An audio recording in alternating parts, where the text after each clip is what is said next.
Well, man, things aren't working. Things aren't working, but hey, we're back. Hey, I'm Rob. This is Order 42, and we're doing the thing. It's been 2 months now. Almost 2 months. Almost exactly 2 months. But man, it is good to see you guys. It's good to be here. I don't know what to say other than, man, look, this is more people in here than I've seen in a long time. And I know. Oh, by the way,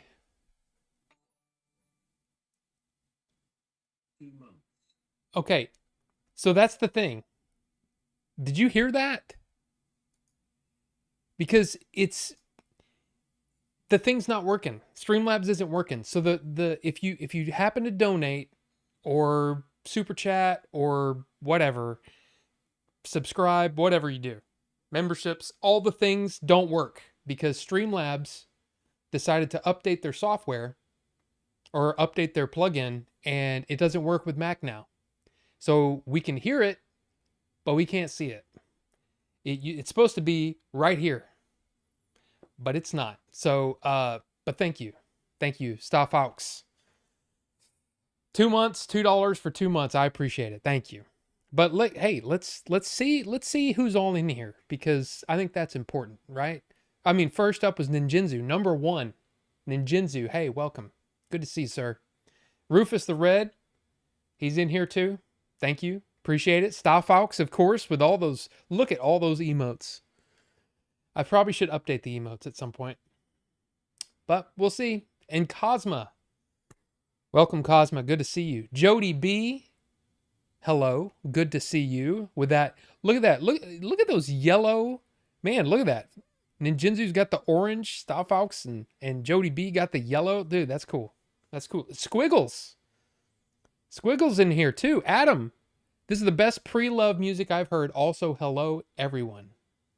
I'm sorry I read it wrong. Choose? Yeah, choose.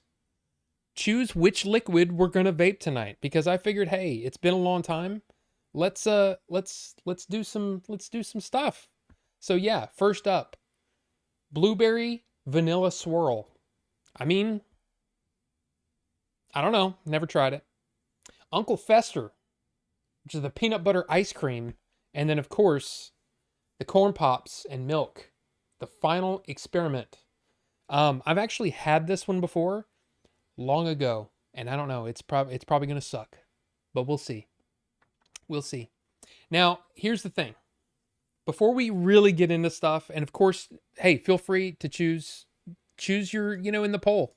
Choose which one I'm gonna try. Because if you don't vote, well, and I'm trying one that you don't like, well then it's just what happens, I guess. But anyway, first up, of course, it's been a long 2 months. Lot of stuff has happened. Most of you are probably aware of all that and have seen that video that I did along with Wood over on the Beat 'em Ups channel. I've pretty much, at least in my opinion, at this time, that's what we should be focusing on. We should be focusing on who Billy was and how much of a hero he is. And anything else, it's noise, in my opinion. Now, there's going to be people that have opinions on things that were said on other streams, on other live streams. I don't. Okay. Believe what you want. But I can just say this. What we said in that video was the truth. And it was a crazy thing that happened. We all miss Billy incredibly. But let's focus on the positive, And the positive is he was able to save however many, I mean, I don't know how many people. But because he was a donor, he was a friggin' hero to the end. And that's okay. Now, there's still going to be people. There's going to be people that want to ask a question, and you know what? Hey, I understand. I understand. You have questions. There are things left undone. I mean, let's be honest. But on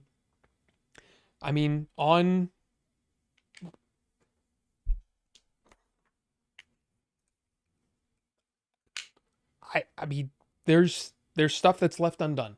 I'll just say it. We went to the Southeast Game Exchange, and none of that content really saw the light of day. Light of day.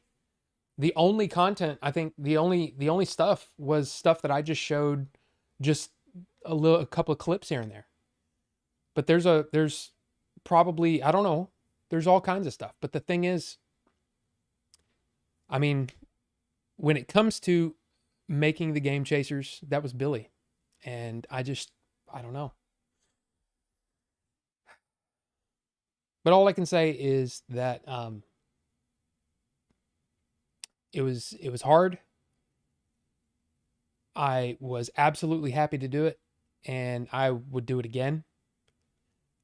Even knowing what I know now, I would have done it every time. And the thing is, it's not a wasn't a choice for me. I was able to be there, so I was. That's it. So hopefully, hopefully we can all. I mean, again, I miss him terribly. I've said it before. I'll say it again. He was not just my friend. He was my creative partner, and um, it's been really hard to want to come in here. I mean, there's so many things. I mean, you can see things that came directly from Billy. That Blockbuster sign behind me from Billy. Um, the Stormtrooper helmet was in the movie. The dice was in the movie. That tape, Pretty Hate Machine, Billy bought for me. I got that at a convention. My Joker, little Lego Joker, came from a convention. Wouldn't have gone to a convention if it wasn't for Billy. So it's just, there's so many things, man, all over this room. Movies, everything. And so I'm just going to say this. I don't know what the future holds for Order 42, but it will be spotty for a bit. It's just going to be spotty because there's going to be days when I come in here and I go, I just can't today. So I hope that for those of you who want to stick around, which feel free, but I mean, this is mostly a movie channel. It's not a retro gaming channel. So if you've subscribed, because you wanted to hear news, I mean, I'm sorry, you're just not going to get that. You're going to get movie reviews and we're going to talk movies and stuff like that. So if you want to hang out, I feel free. I welcome you with open arms. But I mean, I looked at the subscriber feed today and I'm like, that's stupid. I went from 3,670 to now we're at 4,800 and something. That's more growth in 1 month. I mean, usually I get like 30 a month, and to have that kind of growth is just insane. So thank you for that. But I'm just here to tell you, we're here to talk movies and hang out and have fun. We're not gonna, it's not a drama channel. It's not a news channel. It's not anything like that. We're here to have fun and hang out. So if you're up for that, I'm up for that. So thank you. Thank you for that. But anyway, let's get back to you guys. So Squiggles, hope you've been good, man. I mean, like I said, I'm doing okay. I'm doing okay. I'll say this. I keep saying that. Things aren't working. Like the reason that I was a little late getting started was just because my freaking Stream Deck wasn't working, and it's because of the updates that have happened behind the scenes in the last month and a half. So I had to update things. But I'm actually doing okay. That video helped me grieve. It just so happened that I didn't realize that I'd been bottling it up, and for some reason that video helped me release it. And it was just It was a thing. But then, um, as I'm starting to get used to the idea of Billy not being around, I start thinking about the future, and I'm like, so much of my plans were directly related to him. And so it's been really odd. Uh, just kind of, I felt aimless and a little lost. And I've basically thrown myself uh, into, helping. Well, you might remember it's been 2 months. My wife had surgery. I was helping her a lot. Um, I mean, Wood being there in that first week really helped me because I was able to be here for my wife. And then as she got better and Wood went home, I was able to kind of step in and be there for Billy. But beyond that, it's just like, what do I do now? Like, what do I do? I'm helping, around the house a lot more. I've fixed a lot of things. Um, I trying to help Billy's family and be there for Billy's family as much as I can. Um, I don't know, man. It's just been it's. I feel like a member of the crew, like on a ship, and the ship's gone, the captain's gone, and I'm like,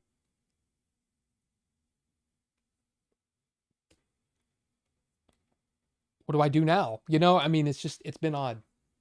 But anyway, I'm sure we'll get more into that, and I don't want to spend the whole night, you know, going over that stuff unless you guys want to know. So I'll leave it there. So let's get caught up then. Bucho. Look, if you guys don't know who Bucho is by now, let's see if this even works. Oh, look at there, it works. There's Bucho. He has been a supporter of mine for 20 years now, back when I had my old podcast. And I say it was really Brian and Jerry as well. But just he's been just a rock for me. And we've never met in person, but he's from New Zealand, and he's, man, what a good guy. And yeah, he wrote some really really kind words on my last review that I did. It's good stuff. So time for PC. I don't know about that stuff, folks. Okay, I have one and I don't use it because I don't like it, and now I can't even update it because it's so old. So anyway,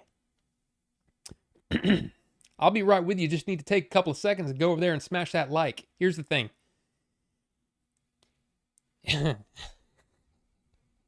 Doink 317, welcome. I don't think I've seen you here before. Welcome. Good to see you.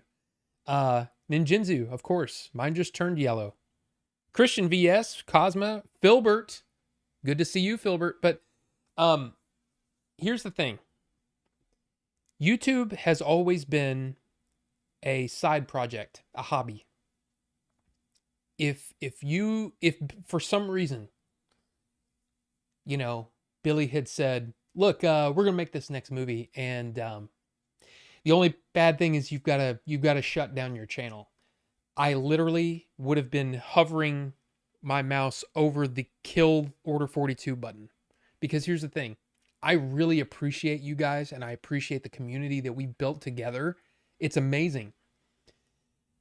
But what I really wanted to do is make movies with my friend, and with my friends, we made so many friends over the years. That it's just, that's what I wanted to do. So that's part of the reason why I think, like I said, going forward, Order 42 may be a little spotty for a bit until I can find my way, and I haven't found that yet. So I don't want to make it sound like, I don't appreciate you guys, and that is not true at all. I so appreciate you guys. You guys were amazing with Billy. You guys fed him, and you helped me. You gave me that support that we all needed. and I appreciate that. But Order 42 was never the goal. I mean, that might sound bad to people. Like you might be like, "What?" But Order 42 was always a side project. I never thought that it would grow the way it had. Um, all I wanted to do was make movies. So yeah, smash the like if you want. Subscribe if you want. You want to donate? Hey, I appreciate it, but there's no need. Okay? Just be here and show your face, say hi, and let's keep it chill, and that'll be good enough for me. You know what I mean? Okay, anyway. It's that famous movie guy. I don't know about that. I don't know about that, Filbert, but thank you. And Cryptic, welcome back. Greetings, chat. Cryptic, good to see you. Good to see you. Almost been a month. I know. Benjamin, good to see you. What's up, Rob? First time in your live. Subbed. All you guys are awesome. I'm sorry for your loss.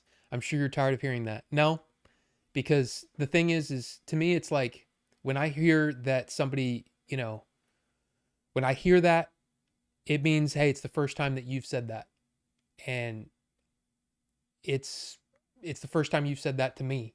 And I appreciate it because it's hard to explain, but it's like a wound that'll never heal. And it's crazy. And it's weird because I just never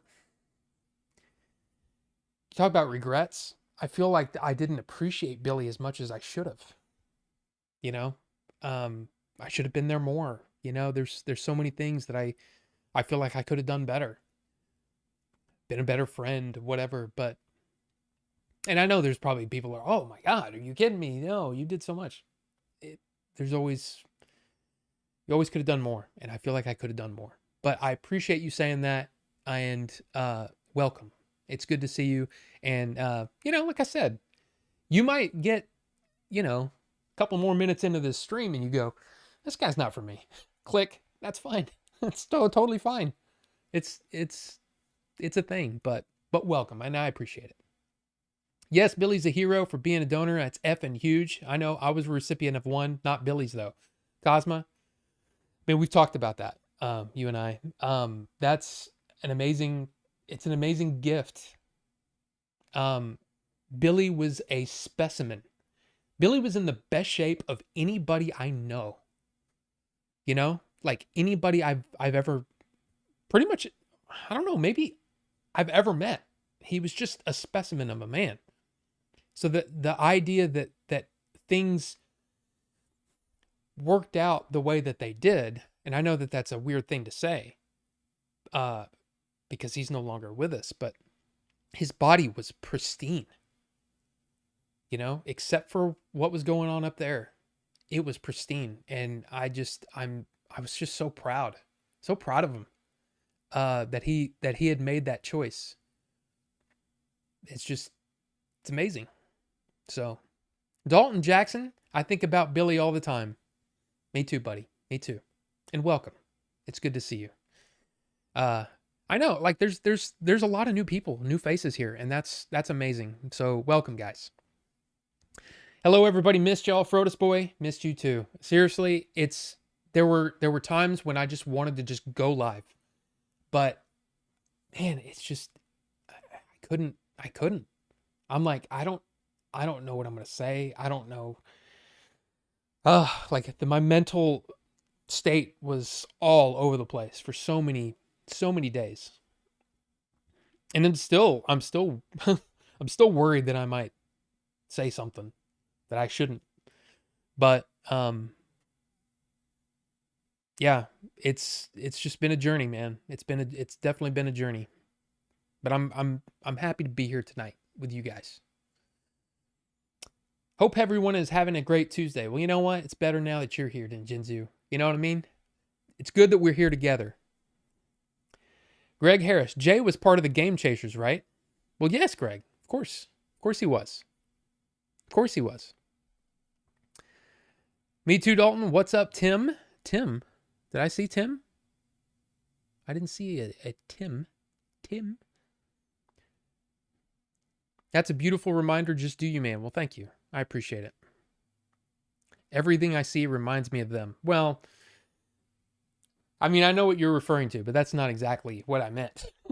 I'm just saying there's a lot of things in here, you know, uh, that are either direct, like Billy gave me this, or, you know, I have this because of Billy. You know what I mean? Like, I mean, geez, those silly aliens up here. Those aliens are from Billy. He gave me those. It's just all over the place. I sub because this is an amazing hang. Well, Jody, I'm happy that you're here. I really am.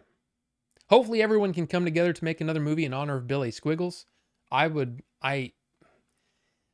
don't honestly know what the future holds, you know, for anything going forward. I just don't know. It's not up to me. It never was. But yeah, I mean, yeah, I think it'd be amazing. You got to play some cinematic games. Well, like I said, Dalton, this isn't a gaming channel. See, here's the thing. I suck at video games. And the other thing is I not only suck at video games, but I suck at being of like playing a video game and talking and being a streamer. I can't do it. It's just I'm not wired that way. I tried it. Trust me, I've tried it. I'm just not that good at it. The only game that I was ever really good at doing that with was Breath of the Wild. And the only reason that was the case is because I'd put hours and hours and hours into it. You know? So movies are definitely up there with gaming, so this is awesome. Well, cool. Good to hear that. Didn't y'all have footage of Jay at the hospital, Greg? There was no footage of Jay at the hospital, no. You deserve the growth, buddy. Great channel. Well, thank you, Frodus Boy. I appreciate that. Your vibe is chill. I certainly try. I certainly try. I don't even want to swear on this feed. Well, here's the thing, Benjamin. I try to keep things chill because, well, here's the thing. My dad comes to this channel. I know that my aunt has popped in from time to time. Family has popped in from time to time. So I just try to keep it PG. You know what I mean? But look, you guys are in chat. You say what you want to say, you know? And I'll bleep you. I'll bleep you when I read it, because I try to read every comment. It just sometimes I miss people. So and hey, since there's so many people in here right now, hey, if I happen to miss your thing, just bear with me. I'm really like this is, it's been a long time. It's been 2 months since I've done this, so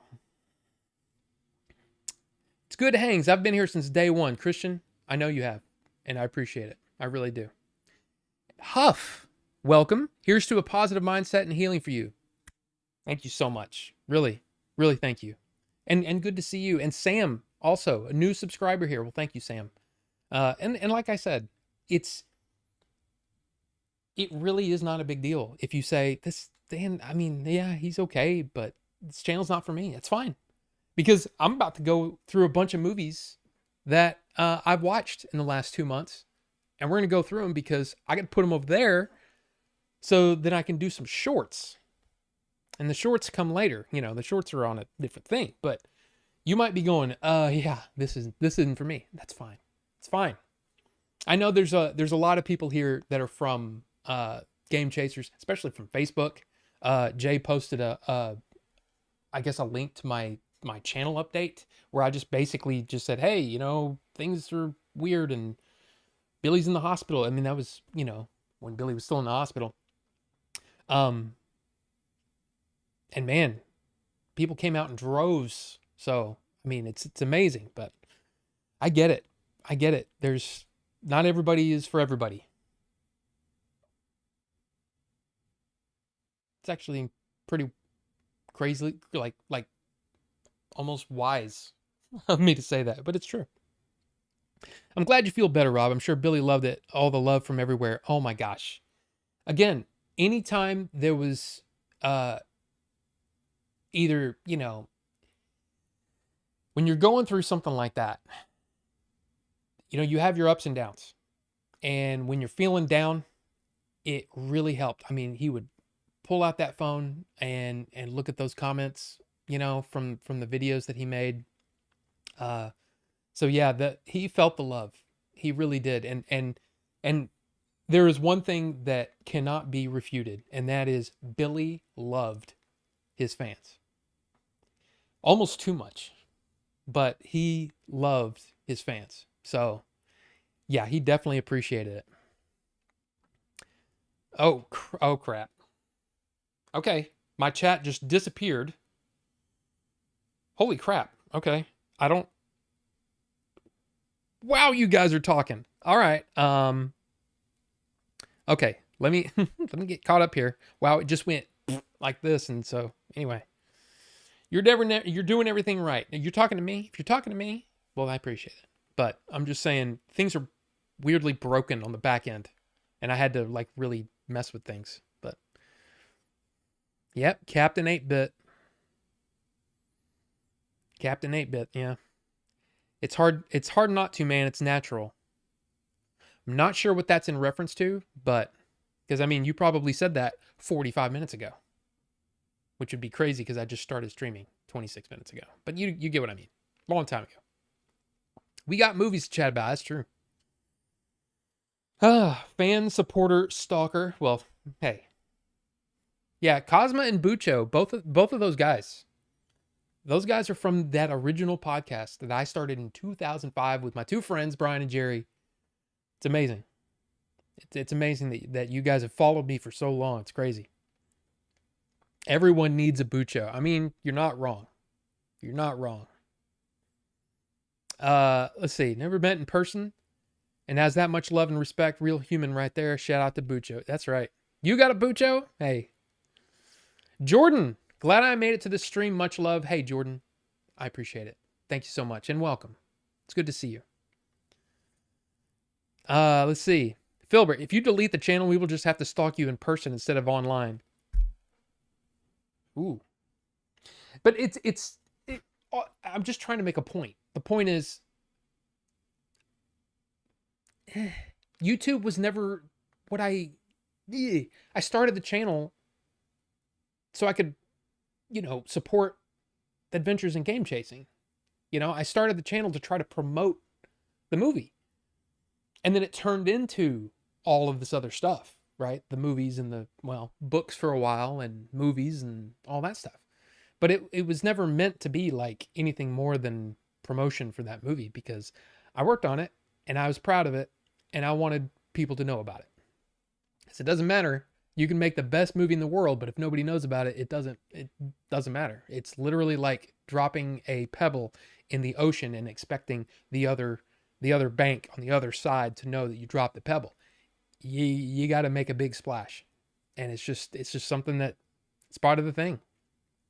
Unfortunately, Cryptic, I see you did the exclamation point podcast. Unfortunately, that podcast no longer exists because I'll just say this.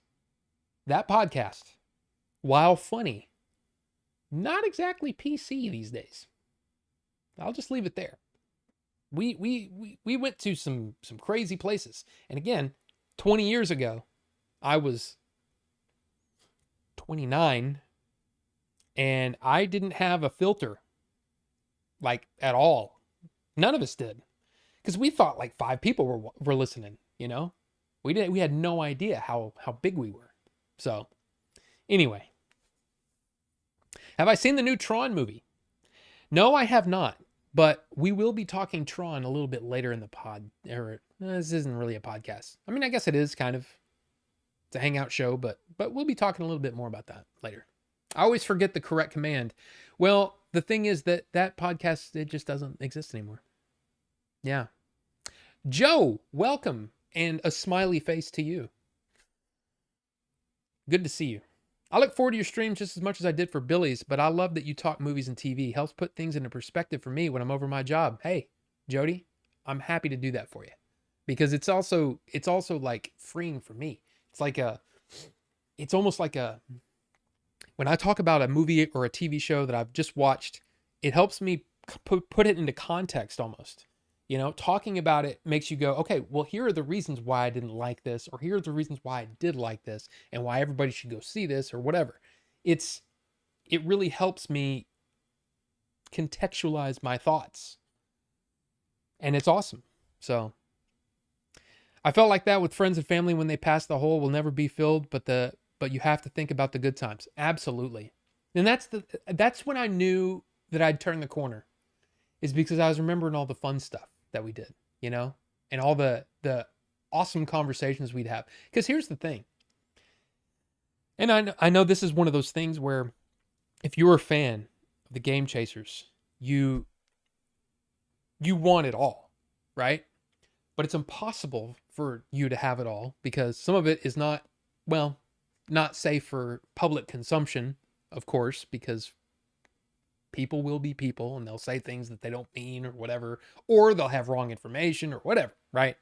So anyway, you guys saw it on the screen, but there was so much, like just this room. There is so much of this room is an absolute mess right now. And you can't see it because you only get to see this much. Well, that's not just a metaphor for what you guys were able to see watching the show, but it's a metaphor for their lives. There's so few people that knew Billy as well as Jay did, or as well as his wife did, or as well as I did, right? So there was a lot of there was just a lot of things being said, and I'm sure some of it came from good places, but I was also like, I don't know if Billy would have, I don't know about that one. You know what I mean?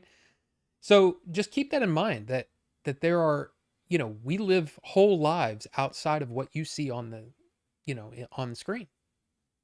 And he had so many interests. And it's one of the things that I always kind of I loved about, working with Billy, is that, I got to know him so much more based on the other things that I didn't know about that I got to learn. Wow, he's really into these kinds of movies, or he's really into, we would talk, movie dork stuff, like real movie dork stuff. And it was so much fun to pick his brain on what he liked and what he didn't like, and then also techniques and things that we had planned for the future. And I mean, it was all awesome, but none of that is on film, and there's so much of it that's just not on film. Jordan said, I've been in a very similar situation. You're right about it being a wound and having regrets. Find the people you can still call and say, hey man, love you and thank you for being my friend. Exactly.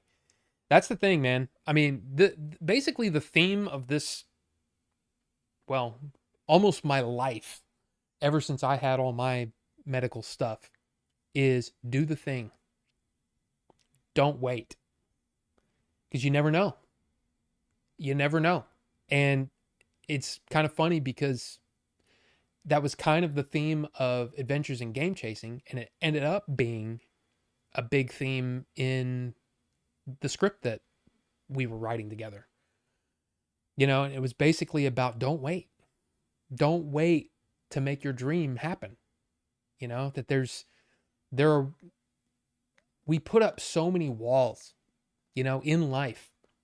This is actually like a line that I put in the script, and we ended up cutting it because it was too on the nose.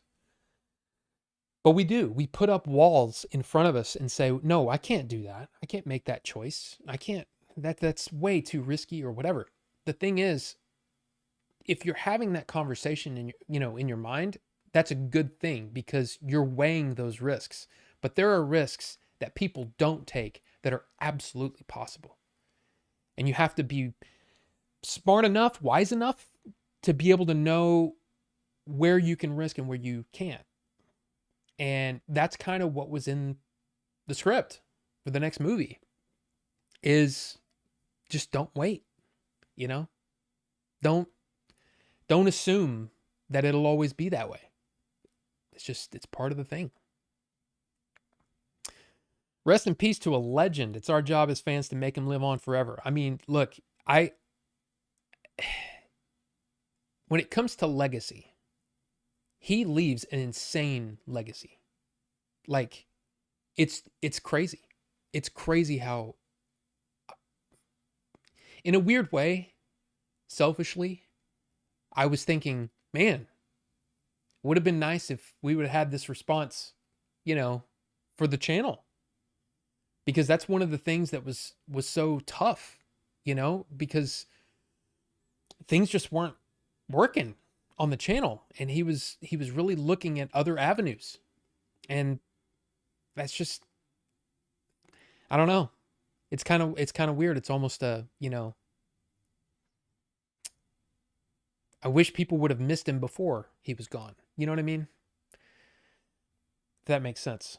But that's just part of the deal, I mean, talk about regrets. I mean, I'm sure there's plenty of them out there.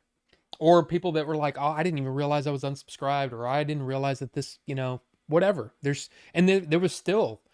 were still people coming, day after day saying, "What? You made a movie?" And it was like, "Yeah, we've been talking about it for 6 years now." You know what I mean?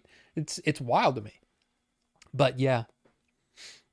Will there be a re-release of seasons of the Game Chasers? Randy, I honestly, I don't know. I can't answer that question. There are definitely questions that I won't be able to answer because I don't know. My involvement of the game for the Game Chasers was always one of I'm a cog in the wheel. I'm filming for them. That's really all I did. I wasn't there when Billy would edit, which kind of was cool because as somebody who not only just a friend of Billy, but kind of a fan of what he did and what he was able to pull off, he would turn the footage that I shot into amazing, like an amazing video. So yeah, I was not involved in anything beyond being there on the day filming them. That's it. I never wanted to, because from the beginning, I always said, this is your thing. And I don't really, I mean, it wasn't as bad as Melvor, at the beginning where it was like, I don't want to be on camera and all that stuff. It wasn't that. It was just that I'm not the focus. I'm not the Game Chasers. I never was. So I'm here to basically help you guys do the thing, right? So do the thing and I'll try to capture it. And hopefully we get good footage out of it and Billy can make a really good episode out of it.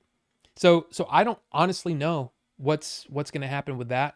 I'm not sure what's going to happen with any of it, honestly. It's just not, it's not what I wanted, but it's also not what I was ever interested in. I wasn't interested in, and I know this might sound, troublesome to some, but I never cared about YouTube. It wasn't my thing. My thing was I was helping my friends, and the good thing was, when we were on our way to such and such flea market or whatever, we'd be talking about the movie. You know what I mean? So that's a thing. Okay, YouTube. I'm not gonna run ads right now. Thank you for helping, but that's not what we're here for. We're here to chat. I don't want people to miss it. Although I think YouTube started a thing where now they're going to be doing like side-by-side ads, so you won't miss any of what's being said. I think. But yeah, ads will remain off. So it's not what we're here for. Let's see. How is it? I was going to go see it this weekend. Also wanted to see One Battle After Another. Well, that one was good. I really enjoyed it. Now, it's been brought to my attention. I didn't realize this, but, I guess it's just because when I do a review, when I'm planning on watching a movie and reviewing it, I don't watch other reviews because I don't want their thoughts in my head as I'm watching it or when I'm trying to do my video. Because how embarrassing would that be for me to say the exact same thing someone else already had, you know what I mean? So I don't watch reviews, but then I hear about all this, man, a lot of, on both sides, political spectrum, man, people are arguing about it. And I'm like, I mean, I get it. There is some political stuff in the movie, but the movie's just good. And the movie, when it comes down to it, It's about a guy trying to find his daughter. That's what the movie's about. And it was captivating. I really enjoyed the movie. But it's not for everybody. I will say it's not for everybody. It is a little bit on the slow side, you know? Like I guarantee you, my wife wouldn't watch it. No. She'd be turning it off like 20 minutes in. She'd be like, "Nah, this isn't for me." So, and that new Predator movie, oh yeah, I want to see that. I loved Prey, so I really have high hopes for it. And that animated series or animated movie they did on Hulu was really good. Killer of Killers, really enjoyed that. I do have a question. You said you don't know what the future will bring and that it's not up to you. Can you say who is the technical person in charge right now at the moment? Uh, I mean, yeah, it's Billy's family, Billy's wife. She's the one in charge, and it's always been that way. So you should have been here when he did play games like Battlefront. LOL. I wasn't that good. And you got a growth. Hey, buddy, big fan from New Zealand. Defessus. Hey, welcome. Good to see you. Another New Zealand person. Interesting. Yeah.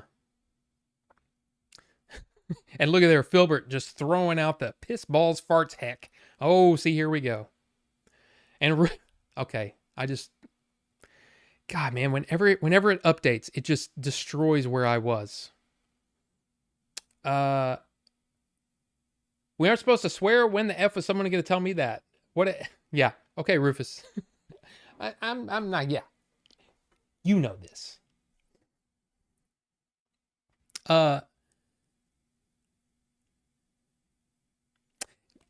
Glenn, I will say that there's a lot of drama there. There's a lot of drama. And the fact is, I just don't know what's going to happen. I don't know what's going to happen. And it's really sad. It's really, really sad. But all I can tell you is that I'm hopeful that cooler heads will prevail. That's all I hope for, Glenn. And I saw what you were saying earlier, and I get what you're saying, but yeah, hope so. Joe said, I watched At Close Range because of your review, and I thought it was incredible and sort of ahead of its time, even though it's so 80s. Oh, it's very 80s, but man, what a movie. And it's like, man, I really want to watch it again now, but I want to see it like all the way. Give us a 4K of that, because man, it really was a good movie. And Christopher Walken was absolutely insane in that. It was so good. So good. And Goblin 1313. Welcome, sir. Let's see. Star Fox of the Game Chasers episode 1 reference. Don't kill me. I got cheering. Randy, will there be re-releases of the Game Chasers Blu-rays? Honestly, I have no clue. No clue. The last time this is just honest to God truth. The last time I had anything to do with the Blu-rays was in 2023 when Billy gave me like 4 different sheets, like spreadsheets. And he said, "Can you consolidate these for me onto one sheet?" And I said, "Yes." And I did. And sometimes there would be like a duplicate. So I would email those people from the email address that Billy had me set up. And I would say, "Hey, I got a question because it says you have this and this and this. Is that correct?" And then people would reply back. That was it. And the only other time is if there was, maybe, because sometimes like some of those forms, when you fill out something on any website, if you hit the space bar, that will count as an input, but it'll be blank on the Excel sheet. So there were addresses missing. There were phone numbers missing. And of course, when you're shipping, sometimes you need the phone number depending on how you're shipping and all that kind of stuff. So I was reaching out to people saying, "Hey, you've got some missing information. Can you fill me in so I can update the sheet?" That was it. And that was like July 2023. I haven't seen that sheet since. So anything, the Blu-rays, that's going to have to be figured out. And I honestly don't know what the status of that is. Like, I know that it is something, because I mean, Billy's wife had said it in our video that it is a priority. But it's just, there's still a lot happening. I mean, there's still a lot to deal with. She has got her hands full, and she's got, their son. So it's just hasn't been figured out yet. So I don't know. I mean, there's always hope, but I just don't know, to be honest. Rob, if you delete this channel, it will be deleted. Well, I don't plan on doing it. Okay? I'm not planning on stopping anytime soon. I just know that it's not going to be like a regular thing. At least for a bit. I had a good free night tonight, and I said this is a good time to do it. But beyond that, I just don't know. I'm glad you're streaming, Andre. Welcome and thank you. I'm glad I am too. Adam Russell, what's the N64 game on the shelf behind you? Funny you should ask that. Because so real quick, I had not been into gaming stuff at all, really. Except for I was really big on the Switch, which meant I had already been watching beat 'em ups. Okay. I'd already been watching Wood's channel and was already subscribed and all that kind of stuff. Right. So when Billy called me to say, hey, you want to work on the movie? I'm like, I mean, of course there's a whole story there, but basically, yes, I'm going to work on the movie. I'm going to quit my job and work on the movie. And then in the midst of prep for the movie, he calls me up one day and he says, hey, what you doing? You want to work on some stuff today? I'm like, yeah, absolutely. Let's do it. He goes, okay. So I'm going to give you an address. You come meet me over at Woods, and we'll go from there. And I'm like, I'm sorry, who? I'm sorry, who? And he said, Wood. And I'm like, beat 'em ups? And he's like, yeah. And I'm like, what? And he's like, yeah. I had no idea that they knew each other. I had no idea that Wood at the time was local. I was freaking out. So I go over to Wood's house for the first time. And of course he's up there filming, while Billy lets me in the house. And I'm just like, I'm just freaking out. Inside, I'm freaking out. I'm trying to be cool, trying to be like, these are just people. I just got to be cool. Well, got to meet Wood and all that kind of stuff, and became, I would say at that point, acquaintances.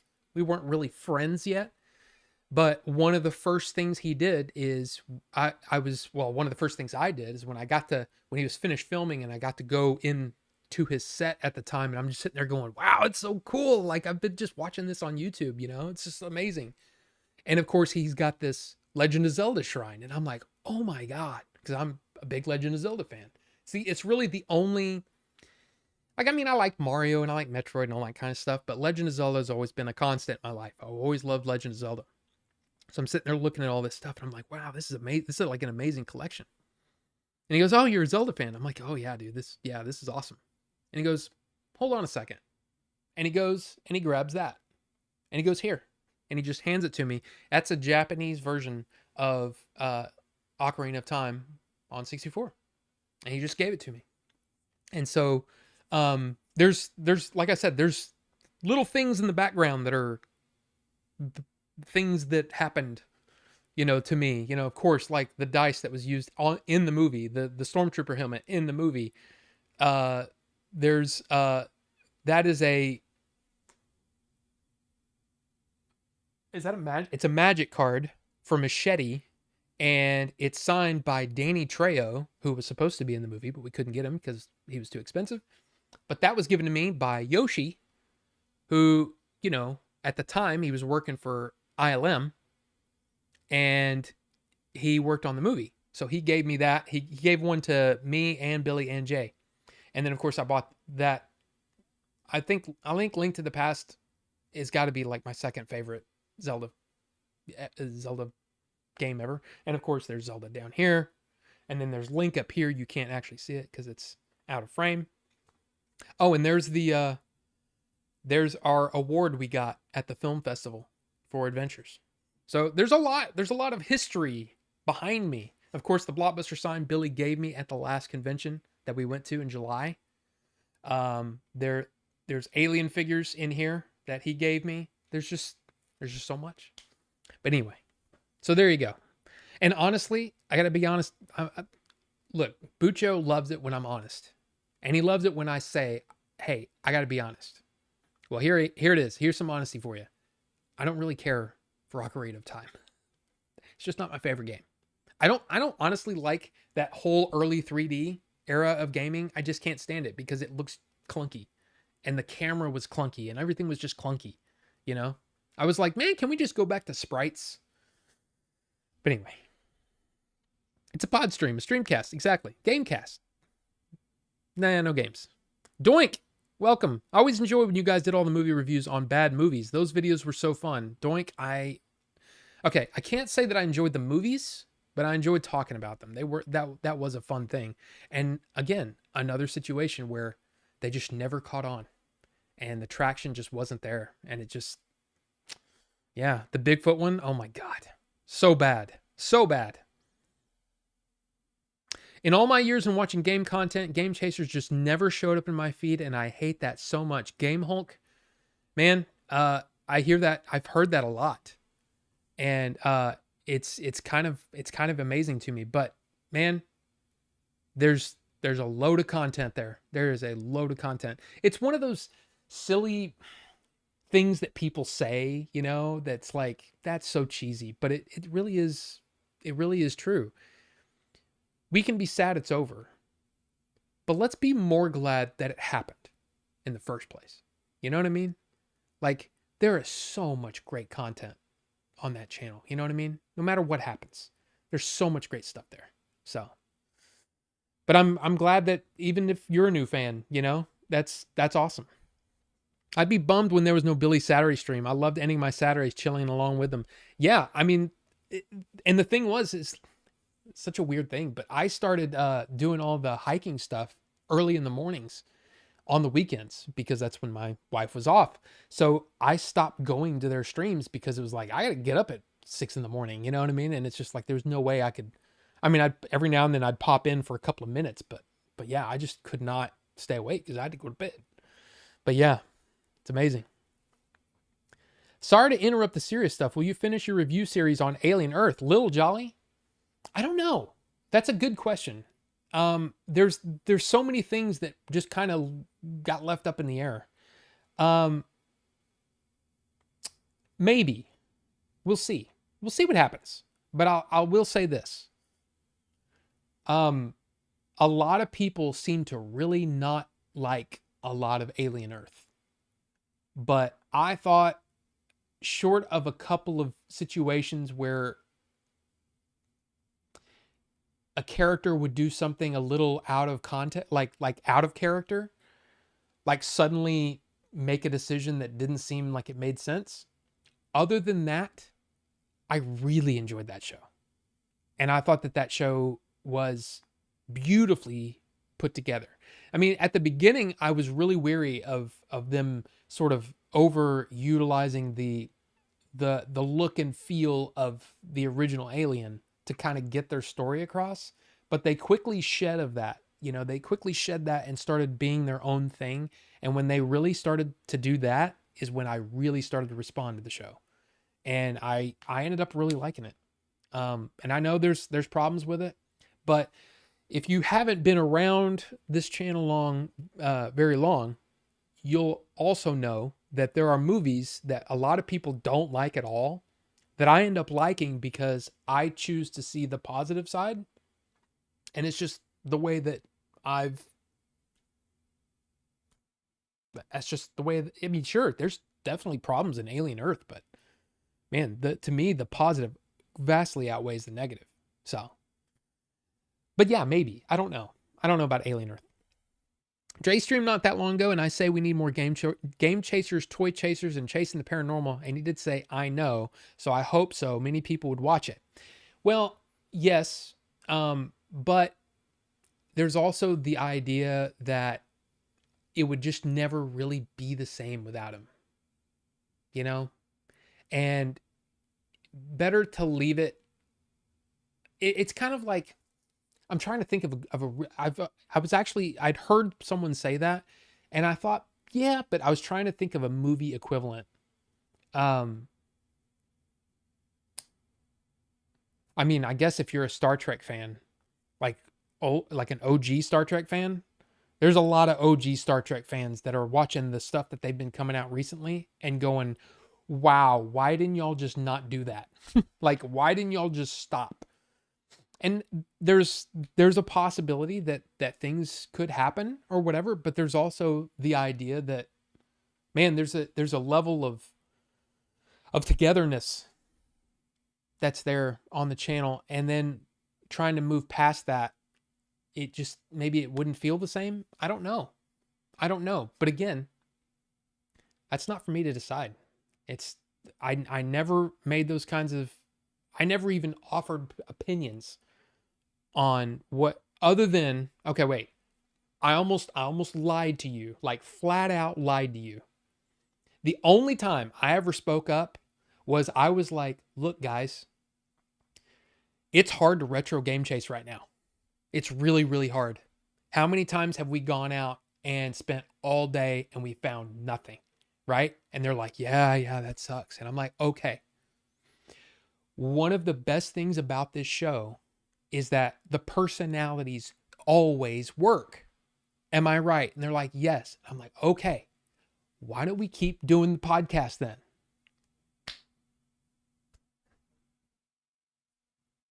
That's the only time that I ever really spoke up and said, we should keep doing the podcast.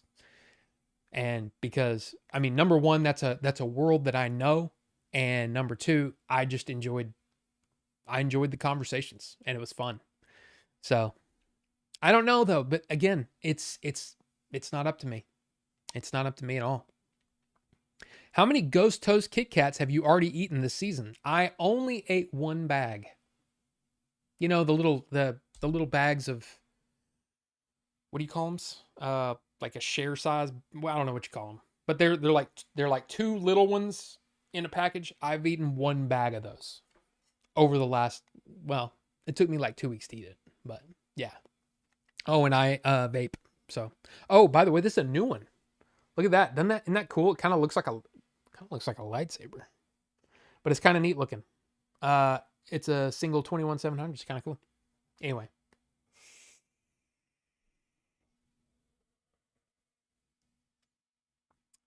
Oh gosh. Oh my gosh. It just updated again. Guys, I don't know if I can keep up.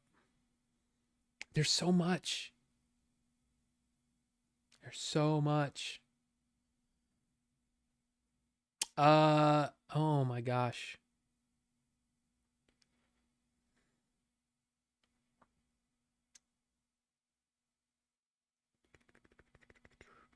Sorry, I'm still trying to find. Okay, but yeah, yep, I did that. We said that. Super Scott. Hopefully his wife and kid are doing okay, at least the best they can do in the circumstances. Super Scott, I mean, it's a thing, you know, it is a thing. 20 minutes till off the nuck. I mean, maybe. I mean, look, right now, peanut butter ice cream is winning. That's shocking to me. But hey, it's not up to me. It's up to you guys. So, hey, whatever. Raphael, welcome back, Rob. Wait, what movie? I know you won't go into it. Hope everything gets better between you all. Oh, yeah, exactly. I mean, yeah, me too. What movie are you talking about? The next movie that we were writing? Yes. There was a next movie. But yeah, we'll see what happens. Everyone needs to heal and come back from this stronger, and then maybe have a talk. Exactly. I totally agree. There were a lot of, I will say there were a lot of things said in the moment. I just don't know. I don't know. I can just, all I know is that I was there for the sole purpose of helping Billy. And then of course, by helping Billy, I was also helping his family, because his family was able to handle all the things that they needed to handle.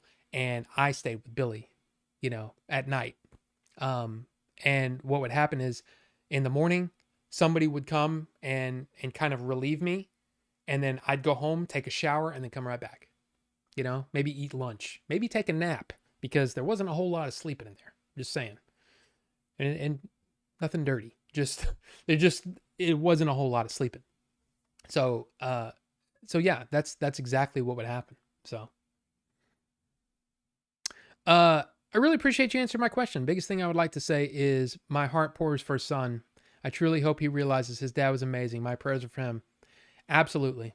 Absolutely. I mean, he is, yep. He's an amazing kid. And yeah, I hope the best. Brock, welcome. I've been watching the podcast that you did. Billy is so relatable, and it's tough to watch knowing he's no longer with us. I never knew him, but he felt like a friend. Yeah, and that's the thing that, again, it's one of those weird things that happens when you do a show with the personality that they had, all of them, is that you feel like you know them. But the reality is, yeah, they are those people, but they're also a lot of other things, Billy was also like a diehard movie fan, I mean, I have a pretty good collection. His collection is insane of movies. And I mean, if you watched his live streams, you saw him behind him. It's insane. Mine is pathetic in comparison. I wouldn't say that. I wouldn't say that it's pathetic, but it is smaller than his. So he was just a huge movie fan, and that's just one element of who Billy was. He was interested in so many things. So, could Jay and you still make some kind of content together? I love watching all of you just chill and talk. I gotta be honest, man. It's not up to me. It's not up to me. There's a lot of everybody's dealing with this in their own way. And, yeah, that's just, it's just not up to me. I just got to leave it there. When it showed up randomly, I didn't know what the channel was about, but was instantly in it. Yes. Ninjinzu talking to Game Hulk about not knowing who the Game Chasers were. Yeah. I was hooked after watching the first episode. Yeah, they're amazing. Let's see. Sick Manuel Manuel. When I'm asleep, the YouTube algorithm stays on the Game Chasers all night. Juicy farts for everyone. I mean, look. Hey. And Leon. Welcome, Leon. Good to see you, sir. I saw Chief's video saying his friend is overlooking it. If you're talking about the Blu-rays, as far as I know, again, I could be wrong. As far as I know, no decisions have been made. So, and again, not my wheelhouse. It's not my thing. I even asked Billy multiple times, "Hey, do you want me to help?" And he's like, "No." So, it's not my thing. I just don't know. Your first was episode 50. Jeremy, have I talked to Jay at all recently? I gotta be honest. I haven't. And it's not for lack of trying. So, I don't know. Did you keep any cool stuff from your time at Blockbuster? I have a couple of things, but nothing really that cool. I have like some name tags and stuff like that, but I'm so angry that I got rid of my shirts years ago. One of those things where you're cleaning out closets and you're just tossing stuff. That's what ended up happening to all my Blockbuster shirts, all my Sprint shirts, which were awesome when I worked at Sprint because they were button up. They were really comfortable. Not that I would wear those now anyway, but it was still like, man, I wish I still had some of that stuff. At least one, and I didn't. It's a really nice setup you have there. Well, thank you, 4114N. I've never seen you here before, but welcome. Mine was 90, then I started from 1, and I'm like on 50 now. Before subbing, my feed was Beat 'em Up, Scott Stash, and Game Sack on rotation. I'll tell you this. Scott Stash, I mean, I don't know him or anything. I've never met him. He seems like a really good guy. Of course, Beat 'em Ups. Beat 'em Ups was sort of like my, I don't know. He's one of the only ones that I was already subbed to. And then Game Sack, I didn't meet him until we were on set for the movie. I had no idea who he was, who Game Dave was. And I was like, after we were finished filming, I go home and I look them up on YouTube and I'm like, oh my God, they're so talented. They're so good at what they do. And I'm honestly glad that I didn't know that, you know, because if I didn't, dude, I would have been like fanboying the whole time. But I mean, they're amazing. They're amazing creators. Fangirled out. Now he's your brother. Funny how life works. Rufus, you're telling me. I had no idea that was going to happen. But, man, the two of us were just like, I don't know, man. It's weird how similar our minds work. And yeah, we just, became, I mean, super good friends. So yeah. Well, Scott Stash, I mean, that's a big channel, isn't it? That's a pretty big channel. And of course, his regular Scott the Woz channel, right? Are those the same? I could be wrong. See, I don't know. What are dice? Don't you mean chance cubes? I mean, yeah, but those are actual dice. But yes. Billy's favorite was Link to the Past. I know it. Nothing on the shelf I gave you. Fine, Leon. Unfortunately, it's blocked by this because I had to block it. But your Game of Thrones shirt is still back there. It's still back there, man. It's still hanging up. Big Zelda fan too. When I saw it on your shelf, I thought that's what it was. Yeah. Yeah. And again, it's one of those, see, he gave me that. He gave me something else. And I don't honestly know what it was, but it was some promotional thing for a new game that was coming out. But he gave me that, and then he gave me a Satisfy grip. I mean, of course, right? He's sponsored by them. But he gave me a Satisfy grip, and I still have that somewhere. I think it's in there. But yeah. At least there's Orange Block. Yes. Orange Block. That is a joke from the old podcast. But there you go. Insanely overrated, but it happens. I mean, look, hey, I just didn't care for that era. You know, I went back. That's why I went back, you know, and started playing those games again. But yeah. Anprim Paul, why are you GE? What? Phil, yo, you back?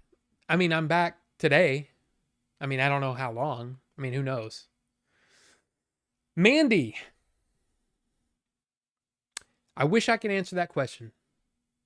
Again, I've tried. I don't know what else I can do. So, there you go. I was watching the Game Chasers at work the other day, and a doctor I work with said, "Why is there a half-naked guy on your screen?" I mean, that's just part of the thing. The Game Chasers should be over 1 million. I mean, look, you're right, Greg. I mean, there's a quality to that show that he put together that is just, it's literally TV quality. And the thing is about Billy was that he was that perfect mix of all these things. He knew television production because he used to work for a TV station. So he knew how to edit for TV. Then he also had the love of a lot of classic TV and the way that TV worked with your little stinger. And then it, you know, whoosh, come up the Game Chasers logo, and then it would go black. And then I'm assuming that that's where the ads would go, because that's a great way to do it. And what's funny, I don't know if you've noticed this, but if you're a Y-Files fan, He does that too. I'm just saying, it's kind of weird. I'm not saying that anybody ripped anybody off, but it is similar. But anyway, yeah, it's the way that he put that stuff together is just insane. So, and yeah, I mean, see, that's the thing, Benjamin. People just want to know, and I understand it. I do, but I can't answer those questions. I just can't. And yeah, exactly, Raphael. I mean, people are curious, but the thing is, none of that should have been public. None of it. So,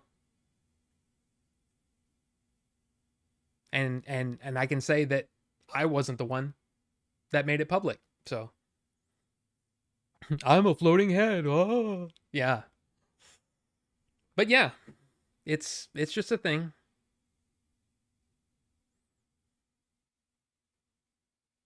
I mean, you're right, Raphael. I mean, it would be, but at the same time,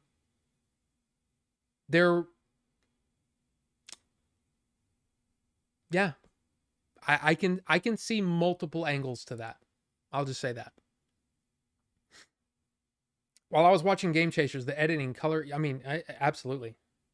Absolutely. And thank you, Benjamin. I mean, look, here's the thing. I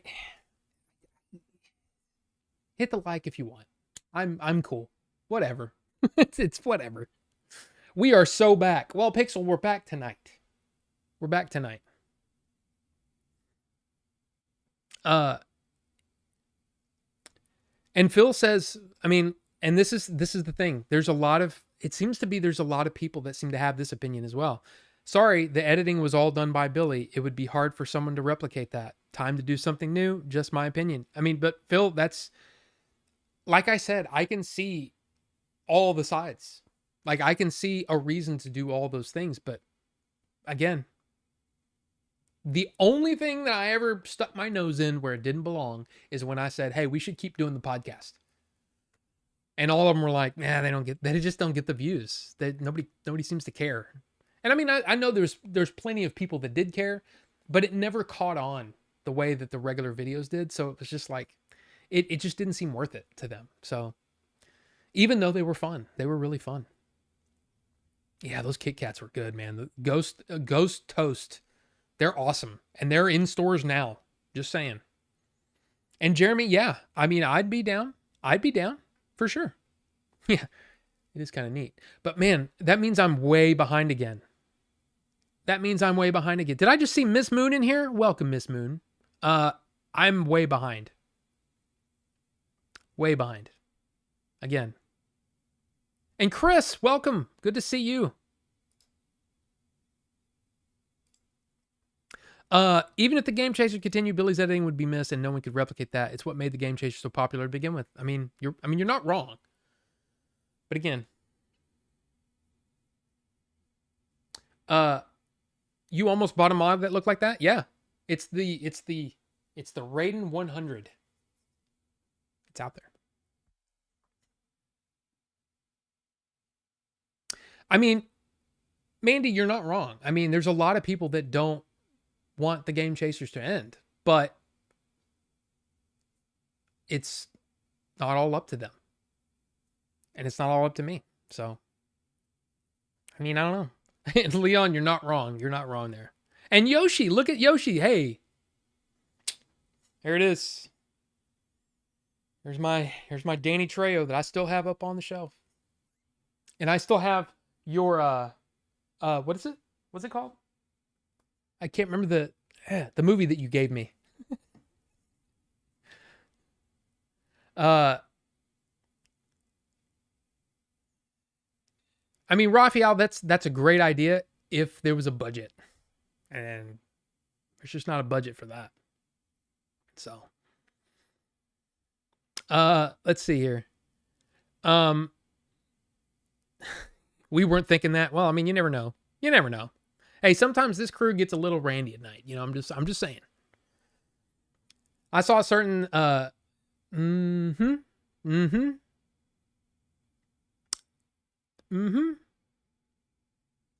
agree, Phil. But again, a part of the movie world in more ways than one. Yoshi, you're not wrong. Thank you. And thank you, man. Thank you for, man. Ah, finish that script, that first draft because of you. I don't know if I ever told you that. I don't know if you know that, but it's true. So, Amber and Paul, exactly. First sub to Game Chasers when they were Captain 8-Bit after their all game. Yep, absolutely. Absolutely. Raphael, sorry, but it's not, the problem is not wood.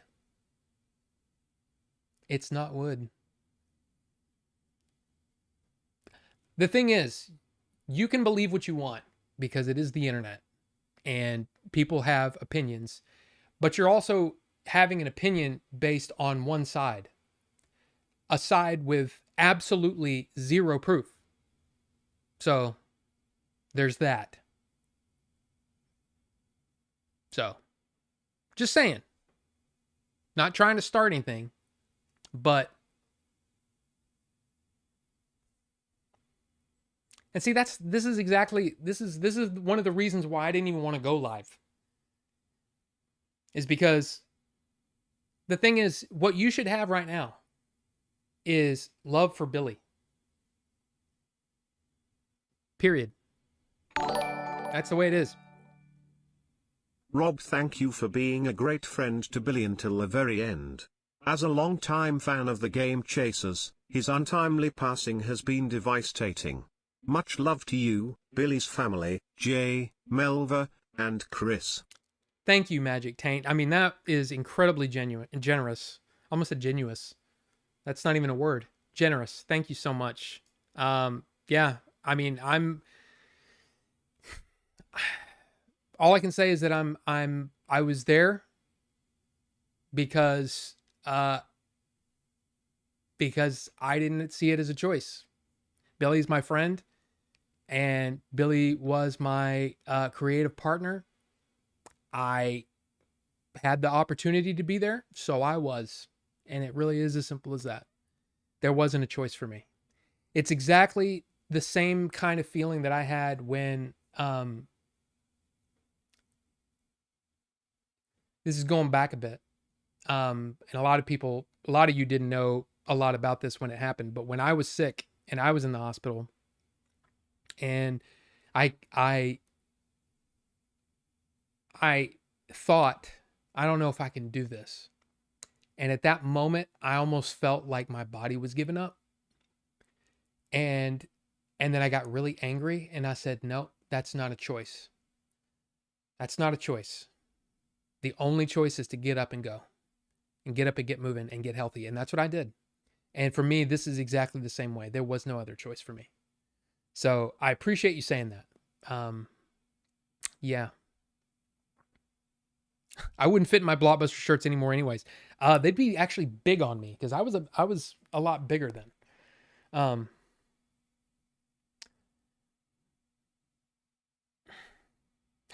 Benjamin. All the videos, everyone looked happy. I mean, yeah.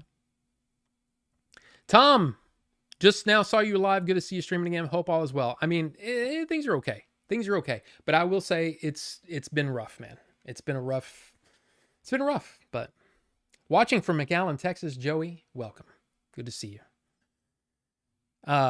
Here's a Blockbuster question. Whatever happened to all those Pokemon Snap machines, the ones you printed the pictures on? That is a great question. My guess is that they would go back to the Blockbuster warehouse, and then from that point, man, your guess is as good as mine. And I know that there was probably situations where they ended up in private hands, but I'm sure there was a lot of liquidation going on when Blockbuster was going all through all their money problems, and that's probably one of the things that they were liquidating. But I don't honestly know. I still have my older brother's laminated Blockbuster card. I have mine somewhere.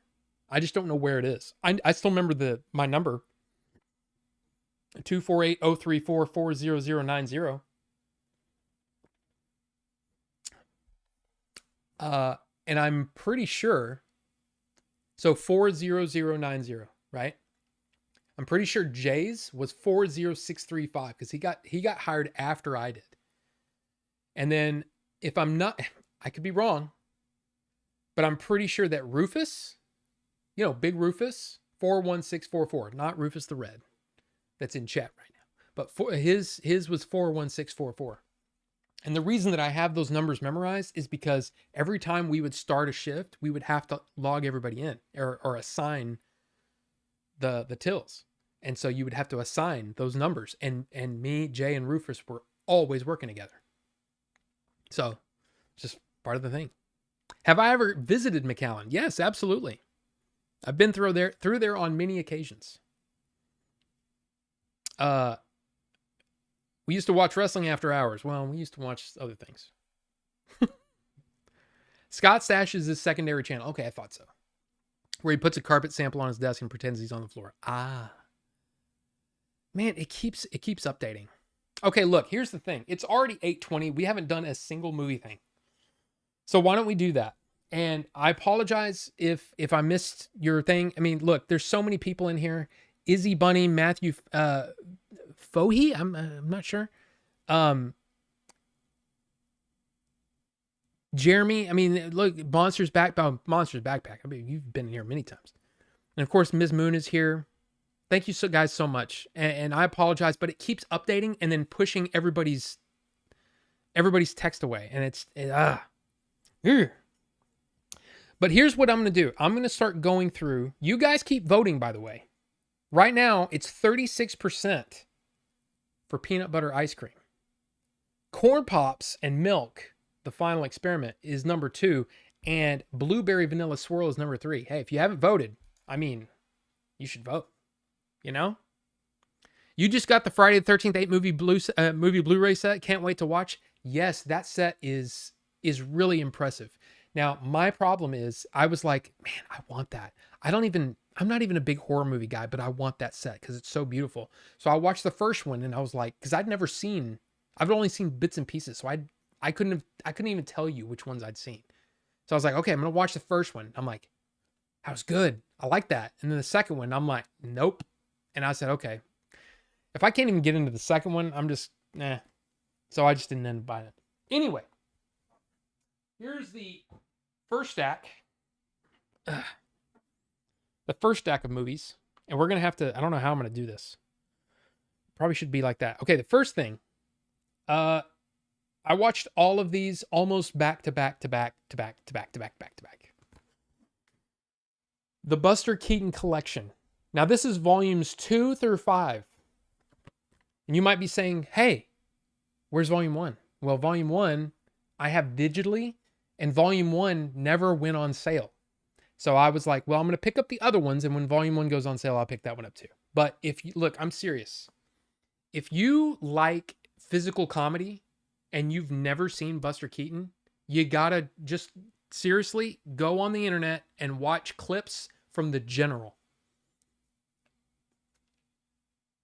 He is amazing. He's absolutely fantastic. So all of these were worth watching. Let's see. I can't remember. See, now they're all running together now. But they're all fun. They're all fun. So if you get the chance to watch some Buster Keaton, you should watch some Buster Keaton because it's amazing. He's fantastic. And yeah, it's all black and white and there's no sound, Awesome though. Next up is a couple of Kino Lorber titles of favorites of mine. First up, the 4K of Sneakers. Now, if you don't remember this movie, I mean, look at that cast, number one. That cast is insane. That is an amazing cast. And this is before Robert Redford died when I bought this. But just an amazing film. The weird thing about it is that it's sort of, what was it, 92, right? Yeah, it came out in 1992. And this movie is kind of about the internet before the internet really took off, which is really weird. And so some of the ideas are a little, they're not quite right, but it's really kind of creepy what happens in this movie. And I just really enjoyed this movie. And it's, like I said, a great cast. River Phoenix, Dan Aykroyd, Ben Kingsley, Sidney Poitier, David Strathairn, Mary McDonnell. Now, here's what's funny too, is that this movie was actually directed by Phil Alden Robinson, who directed another favorite, Field of Dreams. It's a great movie. It's a great movie, and it should be watched. Now, this is a movie that I don't think a lot of people know about because it's not exactly, it's not on everybody's watch list. But this is a movie that I used to watch a ton when I was a kid. When it would come on cable, we had cable, HBO, and Movie Channel or whatever back in the day. Foul Play with Goldie Hawn and Chevy Chase. I bought it because it was on sale and because I wanted to watch it again. Because I remember loving this movie. It's got really those two, Goldie Hawn and Chevy Chase. Usually that's probably enough for most people, but it's also got Burgess Meredith, and he's really great in it. And also a really funny, almost cameo, I would say, from Dudley Moore. You ever see Arthur? The movie Arthur? Anyway, this movie's not great.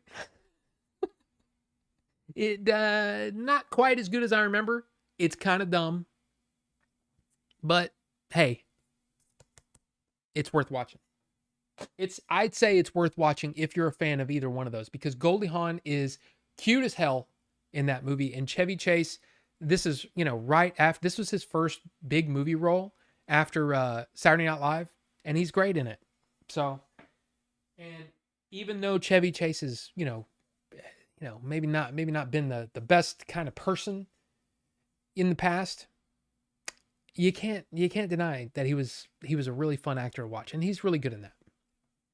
And then I got this, I'm pretty sure I got this back on sale when it came back in stock because they all sold out. The first run sold out. But I went ahead and watched Andor season 1, the Steelbook, and it's this movie, or the show, is I'm just gonna say it. It's the best thing. It's the best thing Star Wars since the original trilogy, in my opinion. I've said that before, and I stand by it. It's also got art cards in there, but really, this is pretty bare bones.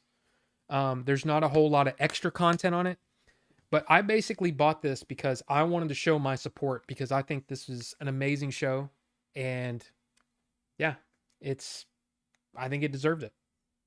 So Andor. Next up, man, you talk about selling out fast. Well, this one's definitely sold out fast. The Steelbook did, but for some reason the UK version didn't. That's Tombstone.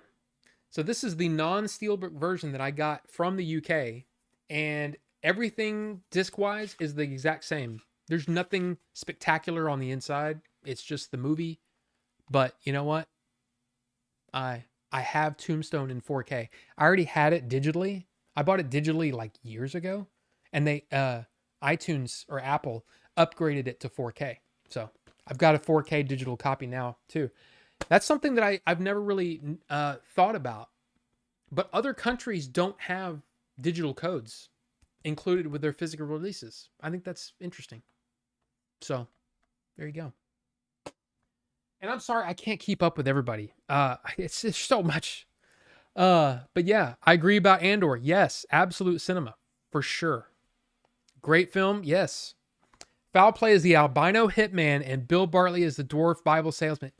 Billy Barty. Yes. Billy Barty, who's also in Time Bandits. Is he not? Is he in that? No. He's in Willow. He's in Willow. He's the old wizard guy in Willow's group. Billy Barty. Yes. Now this one, here's a group of 4 Shout movies or Scream Factory movies, depending, that I also picked up on a sale. First up, Fargo in 4K. Watching this again, visually striking movie. And of course, why? Director of photography, Roger Deakins. Yeah. Who did Blade Runner 2049? Yeah. Roger Deakins, amazing cinematographer, and this movie is fantastic. Now, a lot of people don't like it because they say it's too slow. They're tired of the yeah all the time, right? I get it, but I love this movie. I love this movie. I think Frances McDormand is fantastic, and yeah, I love it. I had it on DVD, so this was an upgrade for me. In fact, I need to grab my DVD from. Well, you can actually see it right there. I need to put that in my overflow box or whatever. But anyway, great stuff. Great stuff.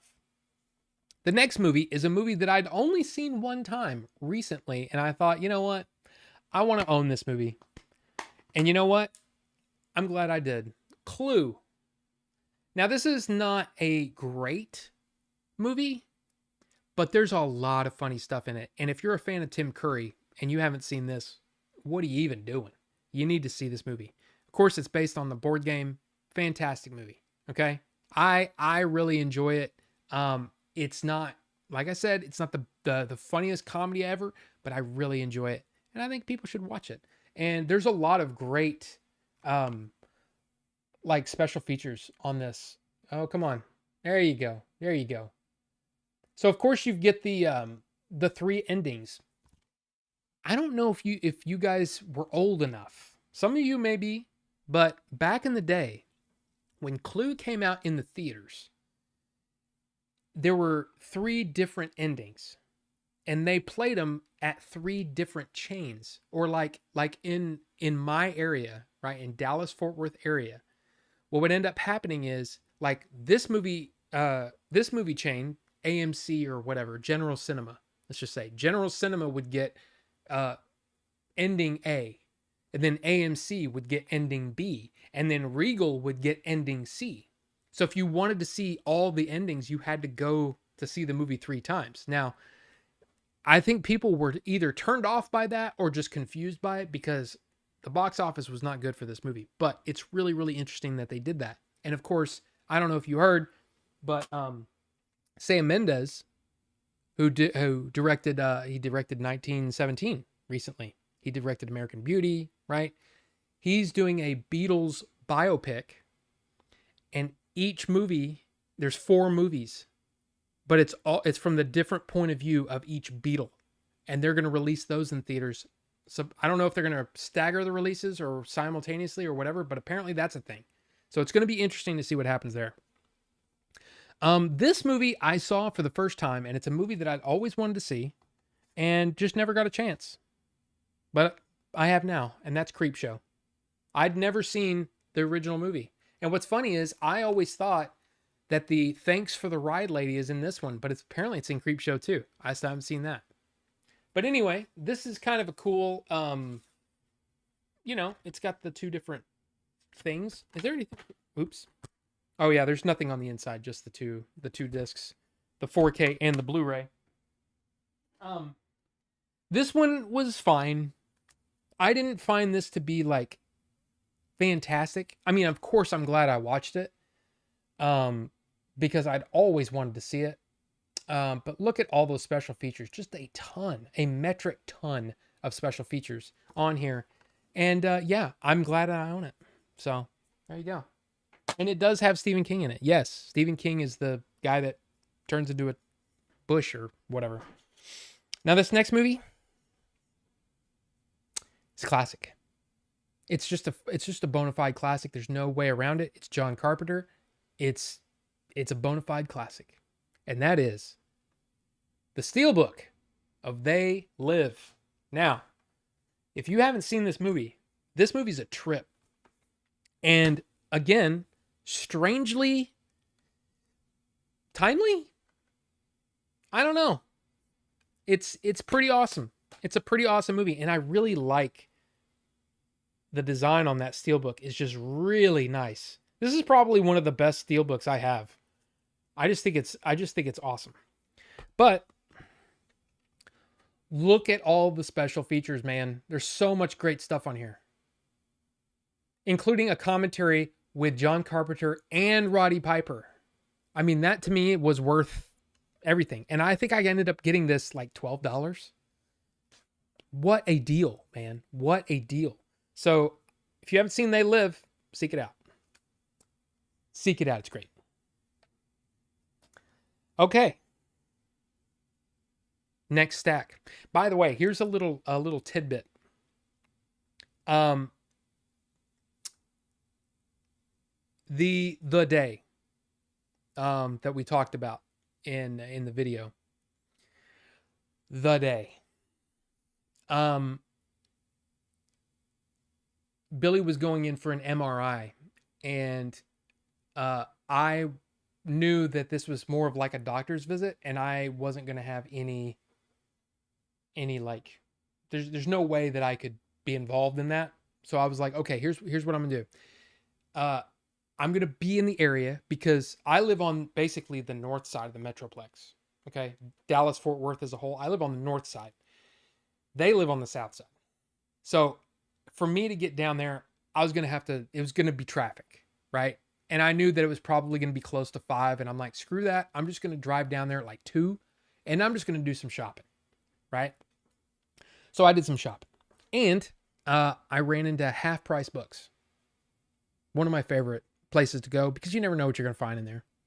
And I ended up finding a CED, which is an optical disc that came out prior to Laserdisc. And the movie itself is on what looks like a large floppy disk. If you remember those, they're kind of a brown disc, but it's encased in this case, right? And when you put it in the player, it basically removes the outer layer and gets to the movie on the inside, right? Well, I found him a copy of Star Trek II, The Wrath of Khan on CED. And I'm like, I've been in that room a lot of times. I've never seen a CED. This could be cool. Unfortunately, when I got there, well, we had to go to the ER. So never got to give it to him. But that was what I did that day. I was doing a lot of shopping and just looking around at stuff. But anyway, the reason I bring that up is because one of the movies that I bought recently was Star Trek the Motion Picture, the director's edition in 4K. Now, the reason that I went ahead and bought this on 4K is that, I mean, anytime you go from a streaming 4K to a disc, the quality is really impressive, right? So I wanted to see this again at the top quality that I could. And of course, this only comes with, it does come with a 4K and a Blu-ray, and most of the bonus, the special features are on there. But I was so excited to watch this again, and I did, and it was great. I loved it.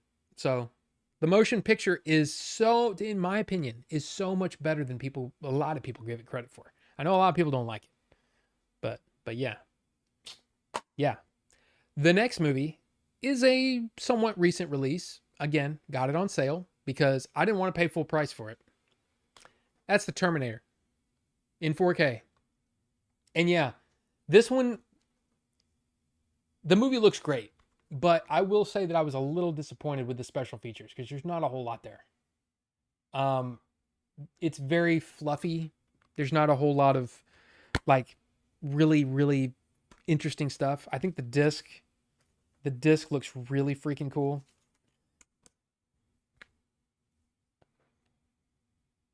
But yeah, there's just, it's kind of a bare bones release. I don't know if it needed to be $25 to start, but that's just me. The next movie, it's really, man, if you've been on this channel more than 15 minutes, then you know that I'm a Ridley Scott fan. I love my Ridley Scott, love Alien, love Blade Runner, love so many of his movies. But when they announced this 4K Steelbook, I had to get it. I'm not even sure what that was. I have to look at Streamlabs itself to see what that was. Let's see. Was that a subscription?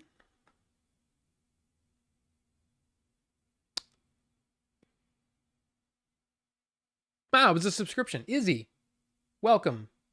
Thank you. Thank you for subbing. But this movie, man, if you have not seen this movie and you only saw, if you If you haven't seen it, or you only saw the theatrical cut, you really haven't seen the movie. And that's Kingdom of Heaven. This movie is so freaking good. I had to watch this again because I love it so much. Now, what I didn't do is I didn't watch all the special features because I watched all the special features before and they are extensive. Look at that list of special features, man. So you basically have two different versions of the movie. So you've got the director's cut roadshow version and the director's cut, which really the only difference is that the roadshow cut is done like it starts with, opening music and then the movie plays and then there's an intermission, right? The director's cut doesn't have that. But you've got multiple commentaries. You've got like the engineer's guide is an actual like a fact track. And then you've got all of the special features. And the crazy thing is the digital code has even more special features. So in my opinion, if you have this release, you can get rid of every previous release that you have. You don't need any other release because this along with the digital code has everything that you want. So great movie. And that may be my number 3 Ridley Scott film behind Alien, Blade Runner. I don't know. And I know there's some people don't like Blade Runner, but you think your old boss did that movie, Leon? Oof. It's really good. Yes, Ito Ramos, welcome. Good to see you. Yes. Cole Biz, he says, I know it's hated, but I really love Prometheus. You know what, Cole? I'm right there with you. See, that's a movie where you can look at the whole and you can say, yeah, there's some negative in it, but there's so much positive. I mean, I get it. When people say they can't watch it because of this reason or that reason, I get it. I understand. But I'm just saying there's so much good in that movie. I can overlook some of the other things that may make no sense. But anyway. The next movie, Vinny, welcome. Good to see you. Prometheus fans unite. Yes. I mean, Prometheus is a good film, I think. And it's beautiful. It's so beautiful to look at. But the next movie is, I mean, come on. It's Lethal Weapon. And yes, I understand. Mel Gibson's a weirdo. Okay? I'm just going to say it. That might be controversial, but he's kind of weird. But yeah, this is just the non-steelbook release. I think this cover looks the best of all of them. And of course, he's got his Smith & Wesson revolver. And of course, he's got his Beretta 92. Man, what a movie. This movie's great. Jeremy, have I seen Man from Earth? You bet your bottom dollar I have. Sorry for my French. No, I have seen it and I love it. That movie is great. I would like a good physical release of that as well. I mean, Tony Todd, man. If you thought Tony Todd only did horror films, watch Man from Earth. That guy could act. Man. Just amazing stuff. Now, this next movie goes against a lot of things that I've said in the past.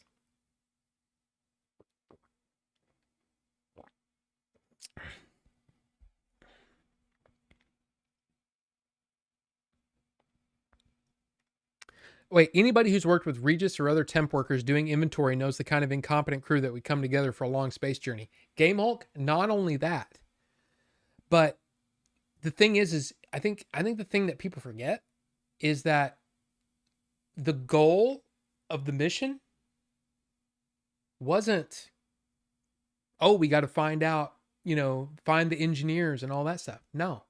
The point was getting to the engineer to give Wayland eternal life. That's what he wanted. That's what the whole journey's for. So what do you care if the scientists suck? Doesn't matter to him. Anyway, that's just me.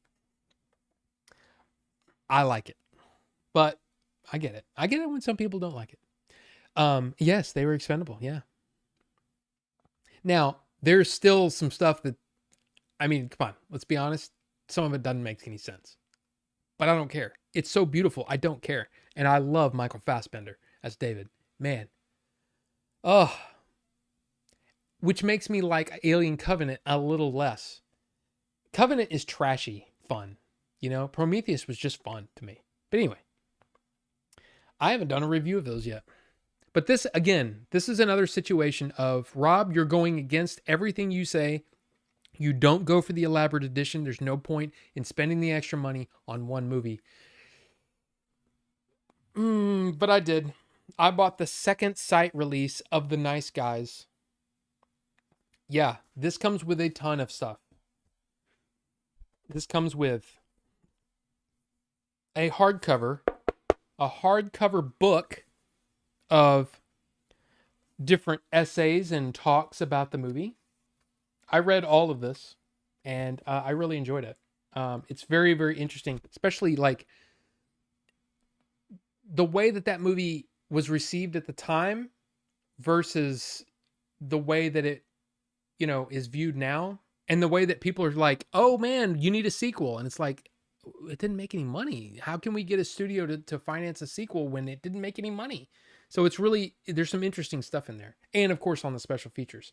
But it also comes with these art cards. I'm not going to pull all these out because they're kind of a bitch to get back in the thing. But there's, oh crap. Okay, well I already did the thing. Okay. Dang it. Give me a second. Okay, well that went exactly the wrong way. Okay, well I guess we're going through the art cards. Nothing on the back. But there's Ryan Gosling. There's Russell Crowe. There's, what's her name? Anjuri Rice. She's great in this. Margaret Qualley in one of her first films. And also Val Kilmer's son is in this in I believe his first appearance. There's Kim Basinger. There's Matt Bomer. He's actually really good in his limited role. Yaya DaCosta. I haven't seen her in anything else, but I liked her in it. Dude, freaking Keith David. I mean, we saw They Live earlier, man. He's in this. He's great. Bo Knapp. I mean, these are cool. These are really, really cool art cards. But the thing is, when it comes down to it, art cards don't make the movie any better. You know what I mean? It's kind of like those the limited edition things that you get for games. It's kind of like, why did I buy this? You look at the stuff once and then you never look at it again, and especially if the game sucks. Man, that's just a bummer. Okay, I can't even get the slip back on there, so we're just gonna leave it like that. But then you get, of course, the 4K and the Blu-ray, and of course, because this is from the UK, that Blu-ray, I believe, is region locked. Now, I mean, I have a region-free player, but there you go. Great. This is a great film. It's a great film and a really cool set. And I didn't need to buy this, but I did. And there's nothing you can do about it. Because that's the thing, man. Sometimes I go for the elaborate edition if it's a movie I really enjoy, and Nice Guys is one of those movies. It's a great movie. Next up is another limited edition. I believe the limited editions of this movie are already sold out, and you can't find the limited edition anymore. From Arrow, Dark City. Now, this movie is known for many things. This is the second movie by Alex Proyas, who directed The Crow. It's also a really interesting, it's almost like The Matrix in a way before The Matrix. But then also, I think a lot of people just, man, Jennifer Connelly, Jennifer Connelly. But this is another elaborate edition that comes with multiple covers, which I love. I love it when they do that. You get the card. You get postcards. There's other stuff in there, but you get the director's cut. You get the theatrical cut, both in 4K.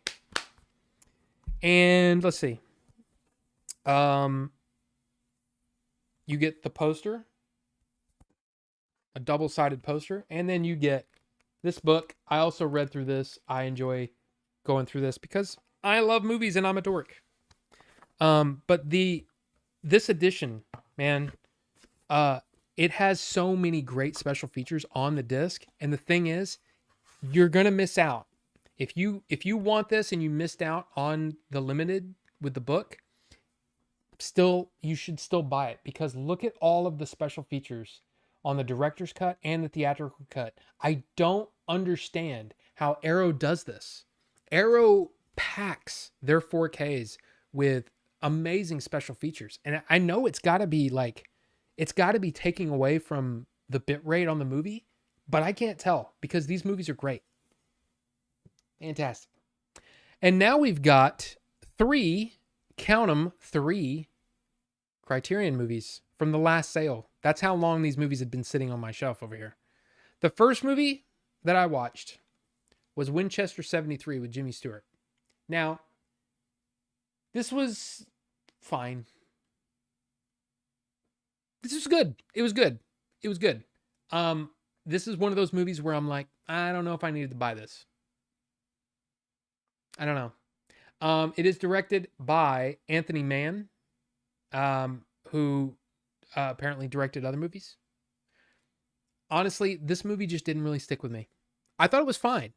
And Jimmy Stewart puts in a really interesting performance, but it's just okay to me. But it does come with not a booklet, but sort of a fold-out thing. But it does come with a 4K and a Blu-ray, and almost all the special features are on the Blu-ray. This movie is a movie I'd never seen. That was a blind buy. This was a blind buy. In fact, yeah, all of the other Criterion, there's 3 more Criterion movies. And all of them were blind buys. Terrence Malick's Days of Heaven. Now, here's a movie that when I watched it, I was like, meh. But I'm really glad that I own it. And the reason that I'm glad that I own it is because of all the great special features. Some really, really great stuff on here. The audio commentary was fantastic. Was really, really fantastic. And this is a beautifully shot movie. Beautifully shot. Terrence Malick makes beautiful movies, okay? But, man, the story is little on the light side. But this is one of Richard Gere's first films. And, there's my...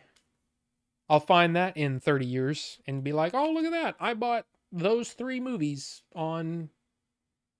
When did I buy this? On July 3rd. So there you go. He's been sitting on my shelf over there since July. But yeah, I finally watched it. So it's a weird movie in that I'm not sure if I can recommend it to everybody. But if you're a fan of Terrence Malick and you haven't seen it, you kind of need to see it. His first movie... That's fucking Obi-Wan Kenobi. Oh, Carbonite. Carbonite became a level 1 orderly. Thank you, sir. I appreciate it. Good to see you. Did you hear that? It was Obi-Wan. It was Ewan McGregor. Unfortunately, like I said, my Streamlabs crap is broken because Streamlabs decided to take away... they decided to change their plugin, and their plugin doesn't work on the Mac now. So, yeah. So you can hear it, but you can't see it. Anyway, Days of Heaven, I would say if you're a Terrence Malick fan, you need to watch it. You need to check it out. I didn't like Badlands. Badlands was his first film with Sissy Spacek and Martin Sheen. And that movie is the kind of movie where I can see why people like it, but it's so meh to me. Beautifully shot, but meh. Now here is a pretty big special edition that came out, and a lot of people were excited because you get multiple versions of the film. Pat Garrett and Billy the Kid. Now you've got James Coburn, you've got Chris Christopherson, and none other than Bob Dylan. Not only doing the soundtrack, but he's in the movie. Here's the thing. I watched the definitive edition of this movie and was Meh.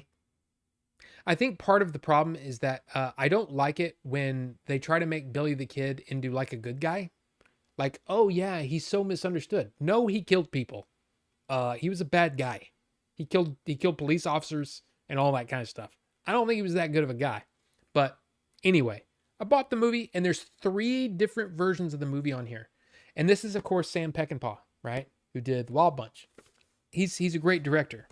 But this movie just didn't work for me. It didn't work for me. But that's why this edition was so like such a big deal, is because you get the original theatrical release and the new 50th anniversary release in 4K. And then, oh, you get the Blu-ray of both versions of the movie on the Blu-ray. And then on this one, you get the preview cut. Now, the preview cut, check this crap out. So it was Paramount, I believe. Oh, did I show you that? Paramount, I think it was Paramount, if I'm not mistaken. Does it say on here? And there's Carbonite again, member for 5 months, and he says, "Rob, what were your thoughts on Alien Earth?" I know a lot of people didn't like it. I really enjoyed it. I thought it was great. There are things in there that maybe characters maybe shouldn't have done, maybe a little out of character for the character that they were setting up, but I really enjoyed the show. So, just saying. There you go. Should have auto-renewed my membership. Oh well. Carbonite, hey, thank you. I appreciate it. But I really enjoyed it. I thought there were some really cool ideas in that show. And I'm really interested to see where they're going to go next. Because this is all previous or prior to the first Alien film. Well, I don't know how they're going to try to link things. I don't know. But, okay, so I'm pretty sure it was Paramount. They didn't like the dailies that they were seeing of the movie. So they started cutting their own version of the film, which is the theatrical cut of the film. Sam Peckinpah, the director, after everything was shot, had one of his little underling guys go in and steal the negative. So they stole the negative from the studio, and he did his own cut of the movie that had not been seen for years and years and years. And so that is what we're getting. We're getting his original cut of the film, which is in pretty bad shape. But then the 50th anniversary edition, which is new on 4K in this release, is basically the restoration of his preferred version of the movie. But I didn't like it. So now I really enjoyed, I mean, Knocking on Heaven's Door, Bob Dylan, comes from this movie. So it's an interesting film for many reasons, but I just didn't care for it. So it's kind of one of those weird things. Now, you guys also remember, oh, it's up there. Never mind. I've been reading Dashiell Hammett. One of the things that I was thinking about doing, and this is prior to the everything with Billy, was that I wanted to maybe write a detective story, a noir story, you know, the Philip Marlowe kind of Sam Spade, that kind of film. And so what I was doing is I was reading all the original Dashiell Hammett stories. So The Dane Curse and The Thin Man and, of course, The Maltese Falcon. Watching this again, Humphrey Bogart was the coolest dude in probably movie history. That guy, it's weird because he's not a great looking guy. But man, does he have charisma, you know? And it's amazing. So I watched this just the other day and then went through all of the special features. And one of the coolest things about this release is that I believe it's on the Blu-ray. They have a thing where they basically try to recreate what it was like to see this movie in the theater at the time.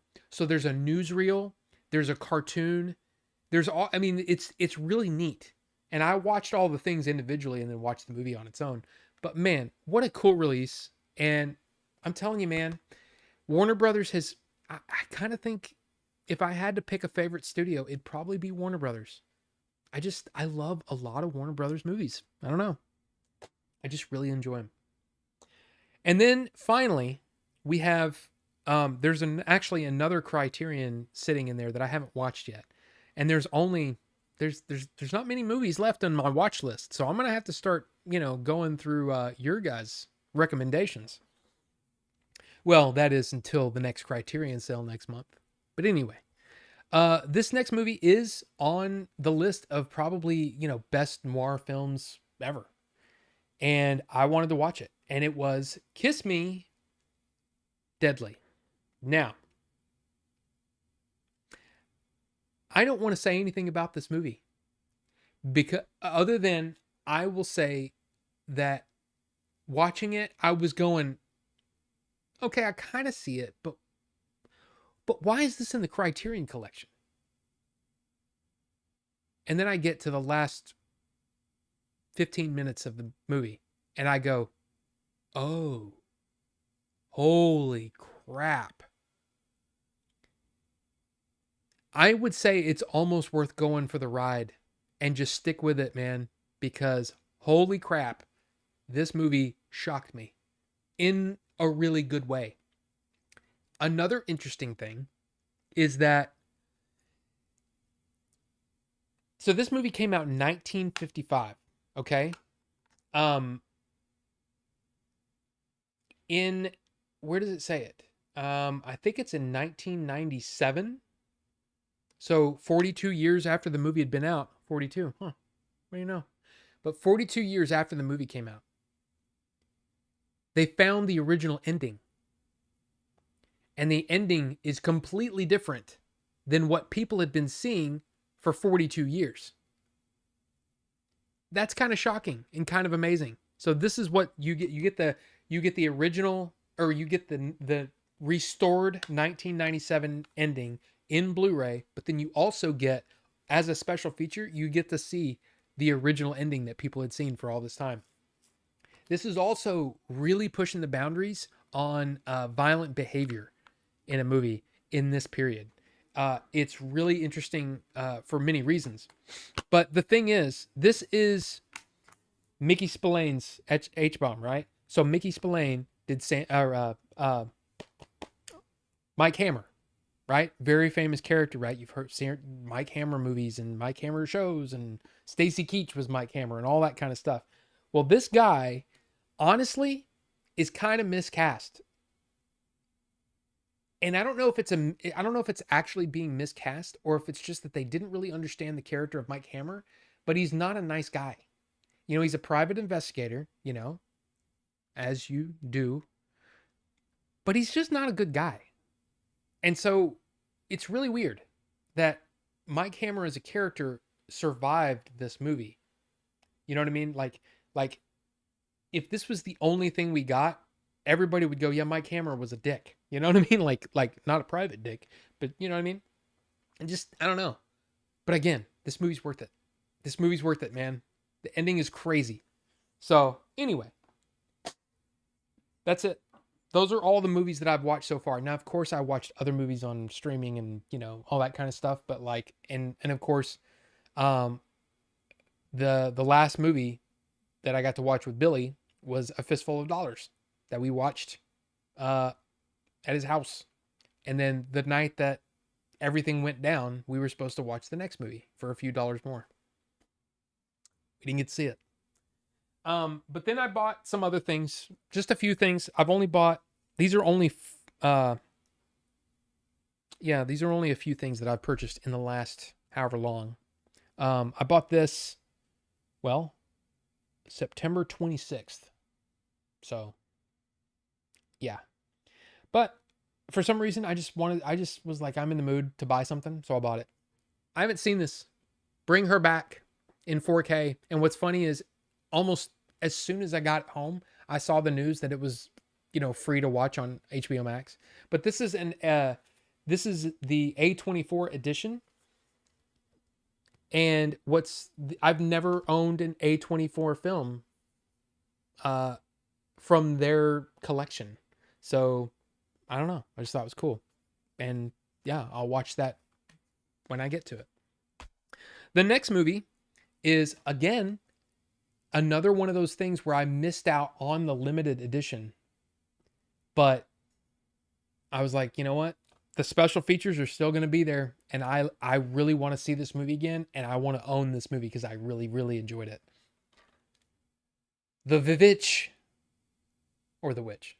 Anya Taylor-Joy. This is the second sight edition. The limited edition that comes with the book and all that kind of stuff, it goes for big dollars on eBay. And I paid, what, $25 for this or something like that, 25, 30. But I wanted it in 4K. And from what I hear, there are multiple editions of this movie in 4K. And this release from Second Sight is the best looking one. So that's why I went ahead and bought it. Even though it's not the, the big bad limited. But like I said, for the most part, I don't really care. The next movie is a movie that I have seen. In fact, I'm pretty sure it was either Pixel or Vinny showed their copy off. And I'm like, I've never seen that, but it sounds interesting and I want to see it. So Andromeda Strain in 4K. Now this was part of the buy two for the price of three. Basically, or buy three, get two. Wait, buy three, get one free of the two. Whatever it is. It's basically you buy three items and the cheapest thing is going to be free. So I got the Andromeda Strain in 4K, the recent release from Arrow. I still haven't seen this yet. And of course I want to because, I bought it. And then the next movie, Target screwed up and they sent me the wrong thing. They sent me the Blu-ray of The Life of Chuck. Now, I don't know if you guys saw this, but I did a review of The Life of Chuck because I went and saw it opening night. And in my opinion, just my opinion now, but I think this might be my second favorite or my favorite movie of the year. I love this film. Now, here's the issue. There are things in this movie that not everybody's going to love. And there are also things in this movie that are that hit pretty close to home if you're a fan of Billy. I'm just going to say that. But wow, I thought that this movie was fantastic. I thought Mark Hamill his performance, if he does not get it nominated for Best Supporting Actor in this movie, I'm going to be mad. I'm actually going to be mad because he made me cry instantly. He's so good in it. And Tom Hiddleston, great. This is a movie, it's based on a Stephen King short story directed by Mike Flanagan, who, if you've ever seen anything by Mike Flanagan, man, the guy knows Stephen King really, really well. Him and Frank Darabont, those are the only two guys that really should be trusted with a Stephen King story. Okay, maybe that's hyperbole, but I love this movie. Now, of course, I'm going to wait for the 4K before I watch it. But there you go, The Life of Chuck. Now, you might be asking, well, Rob, what's the third item that you got? Well,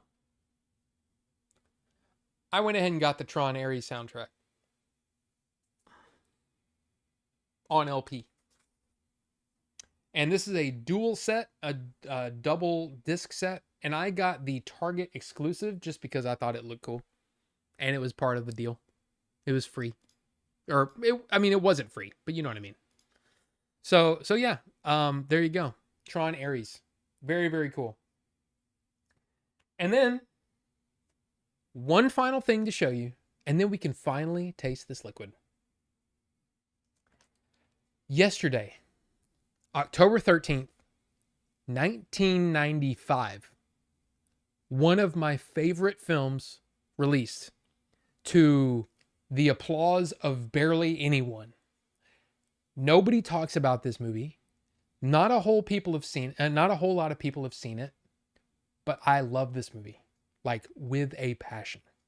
And I so want a 4K release of this. And I don't know if it'll ever happen because Disney would have to put it out. And I just don't think they're going to put out something like this. But I love this movie, and I got something that I didn't even know existed. We're talking about Strange Days. Now, this movie has got Ray Fiennes. It's got Angela Bassett, Juliette Lewis, Michael Wincott, Tom Sizemore. I love this film. Okay. It's written, the story was written by James Cameron and directed by quite possibly the best action film or female director ever, Catherine Bigelow. Ever heard of Point Break? Yeah. Catherine Bigelow's awesome. She also did The Hurt Locker. She did, K-19. She's done a lot of movies, right? And they're good to great. Like, I love Point Break. I don't care what anybody says. Hey, Utah, get me too. Yeah, she's awesome. But I love this film. And I was one of I think I might have been in the theater alone seeing this film 30 years ago, which is nuts to think about, but it's the truth.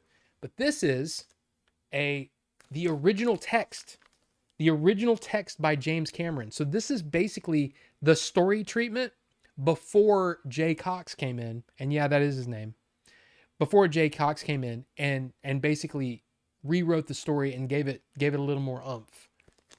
Apparently, the story is very different, but this just came in today. And the reason that I bought this is because this last weekend, Robert Meyer Burnett over on his channel was talking about Strange Days with another a fellow movie lover. And this guy held up this book. And I'm like, ooh, I must have it. I went on eBay and bought it immediately. So there you go. It's here. This is one of my favorite Ray Fiennes performances. It's also one of my favorite Angela Bassett performances. And I got to be honest, I've never been more attracted to Angela Bassett than I was in this movie. Holy crap. She is just gorgeous. Okay? I make no qualms about it. She's amazing in that movie.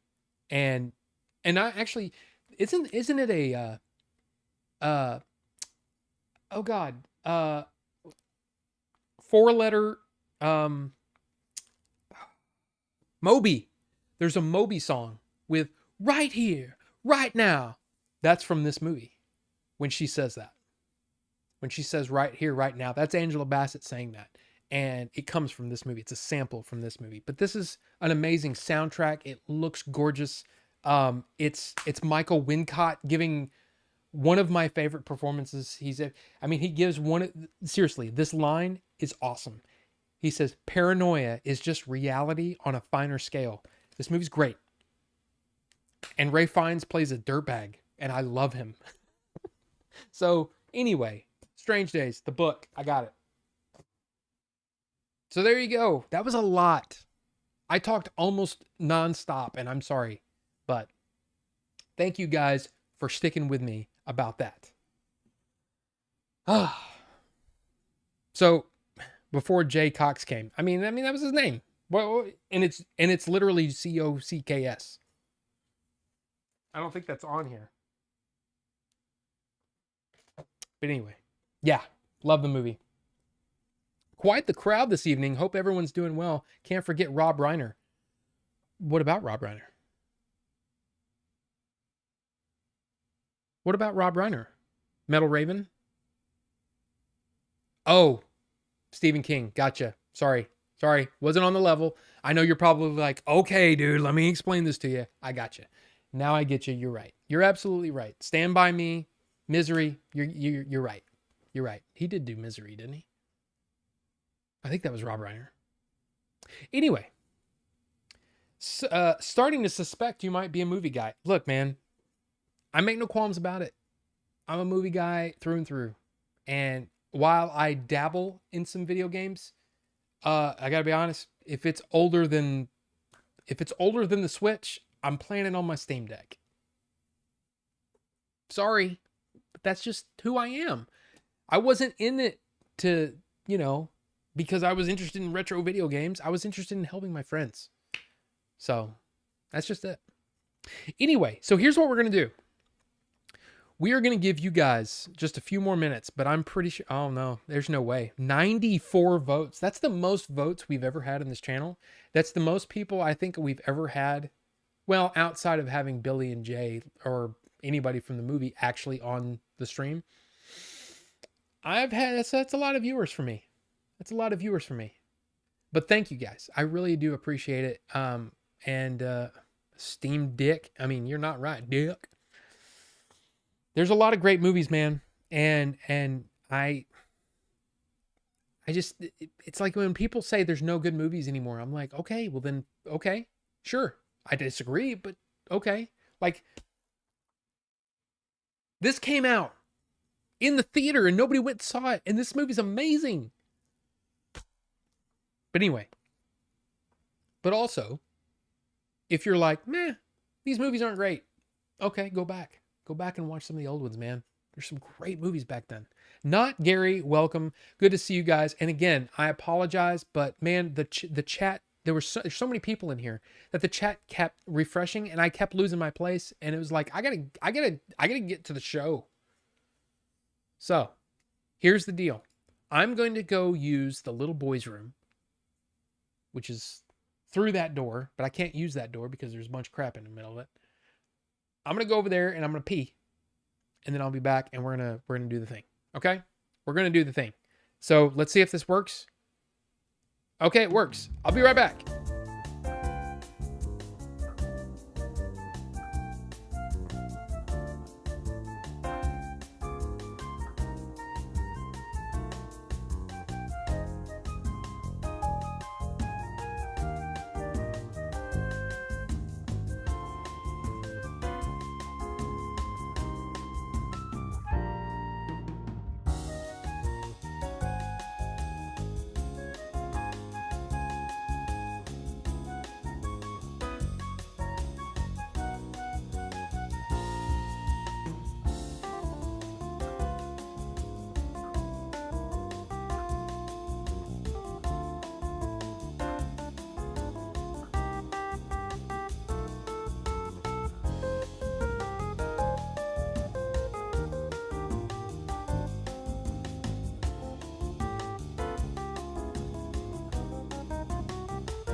Okay.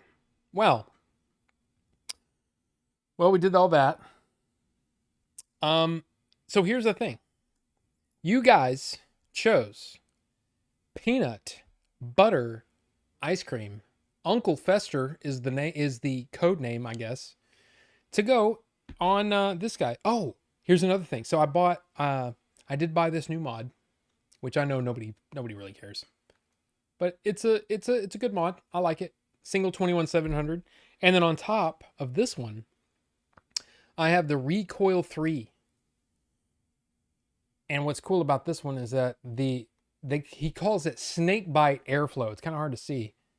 but the airflow kind of goes down like this and hits the coil. It's good. And it's an RDA, so you have to, it's good. It's really good. So, you guys, I mean, peanut butter ice cream. I'm going to end the poll now. Snake butt, not butt. Then really not, he's really not Gary. He's really not Gary. But here's the thing. This is how we do things. We have to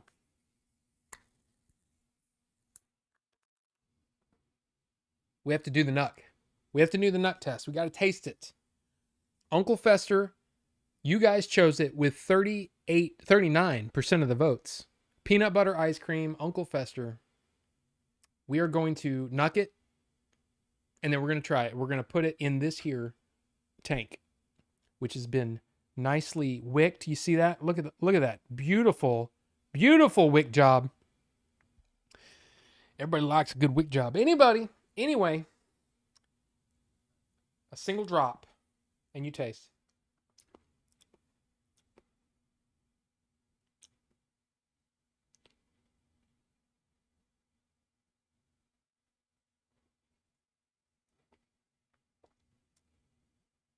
Wow.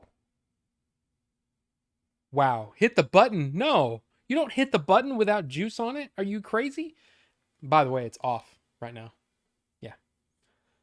I do that. As soon as I've made sure that everything is where it needs to be, before I even wick it, I turn it off. So I don't, I don't burn the cotton. So there you go. So what this tastes like, and again, what it will taste like vaped can be different than the way it tastes off the nuck. What it tastes like is almost like a cream soda kind of vanilla, but with peanut butter in it instead of a more of a sarsaparilla flavor. Would you turn on? Thank you. That tasted delightful. And if this is the way that this is going to taste, I'm going to buy a big ass bottle of this. Because it's everything that I've tried, and this is from Stevie's Collective. Isn't that what it says? Yeah, it says it. Yeah, it says it all, in cursive and stuff. But like, here's the other label, which is even harder to read because it's that like rock hard like metal, but it's Stevie's Collective, and it's on Facebook. Anyway, little Facebook group action. But anyway, this tank is gonna go on. Okay, wait a minute. Okay, there we go. Okay. The glass was a little wonky there. I was afraid I was gonna destroy it. But here we go. You put it in here and you go blah, and you fill it up. And you fill it up. And you fill it up. And there you go. It is filled. Top is on. So what we're gonna do is we're gonna try this. I'm gonna just, whatever. But then we're gonna watch a film. And it's a short film. It's not a film really. But it's my friend Jerry showing off a little bit of merchandise that he picked up this weekend when he went to the movies. And I thought it'd be cool to show it off.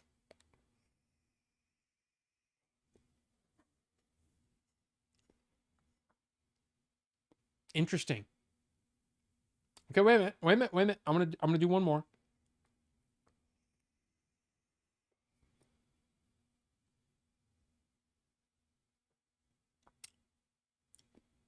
Okay. After the film is over, I will give you my thoughts on Uncle Fester. Okay? So here we go. Take it away, Jerry. So the thing is, I thought, man, I'm gonna get this home, and it's just gonna, it's cool, and then I'm gonna put it I'm gonna put it in a closet and kind of forget about it for a while, and look at it and go, oh yeah, I remember I got, that's That's not good enough. Anyway, so went saw Tron yesterday, and I'm old school, so I'm just gonna say Tron.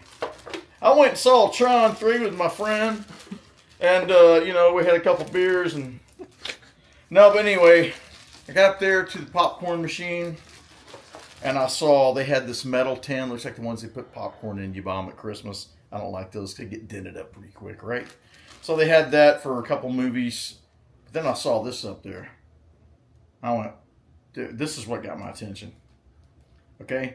And then the bucket. So let's talk about the cup. Forgive me if I don't remember off the top of my head what these cost, but I would say it was ridiculous. But for what I got, I don't think so. Because it's really cool. First of all, I haven't even figured out how you drink out of this thing. Because I'm not going to put anything in it. But you got that look. That's what's going on in, I think, yeah, you got a something look like a keychain over there or something. Tag off a shirt. Anyway, yeah, it's got a little on switch right here. I don't even think we've even opened this before. Let's see. Yeah. Oh, there's your straw. There you go. And I guess it's a little air return right here. So yeah, but it's cool, right? And I believe this is like silicone. It's tight. Look at that. That thing's tight, man. It's in there. Unused. Open it up.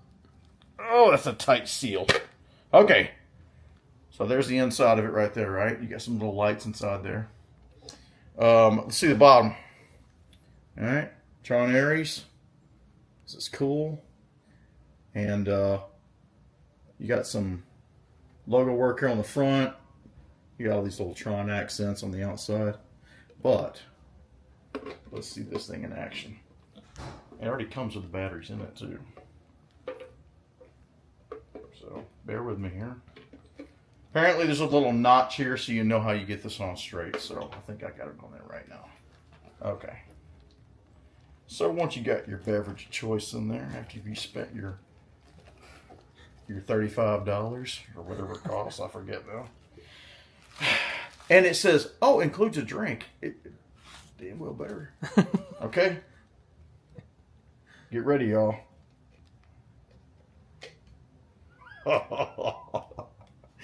That is the bee's knees, brothers and sisters, right there. Look at that.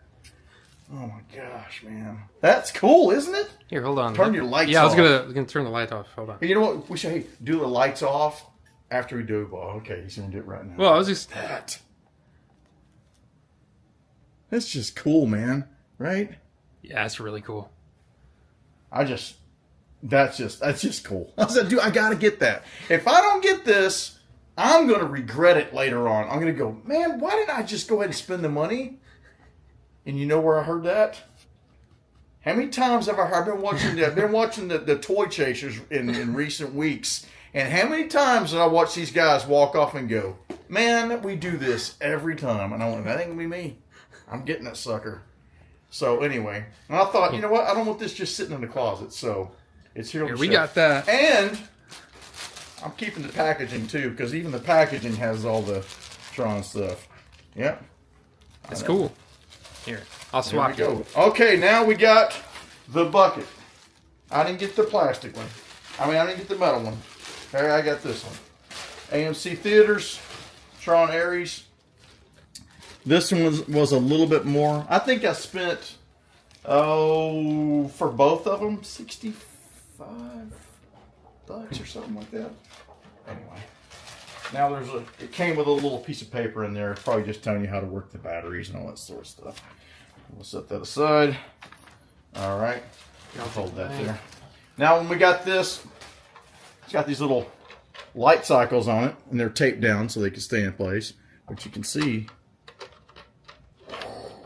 they can go through the grid.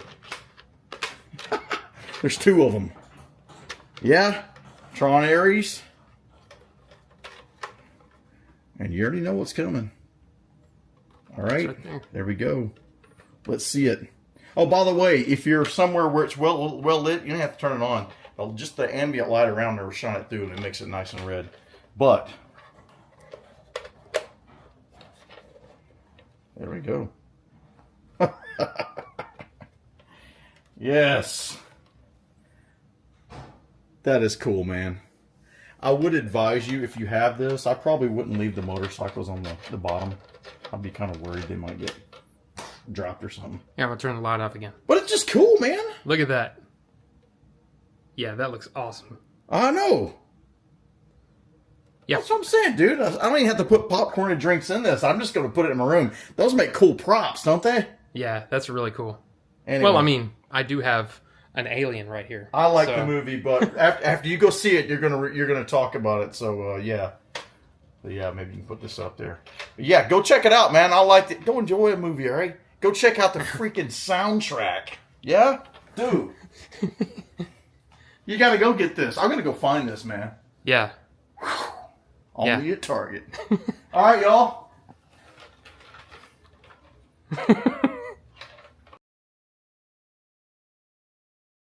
Well, there you go.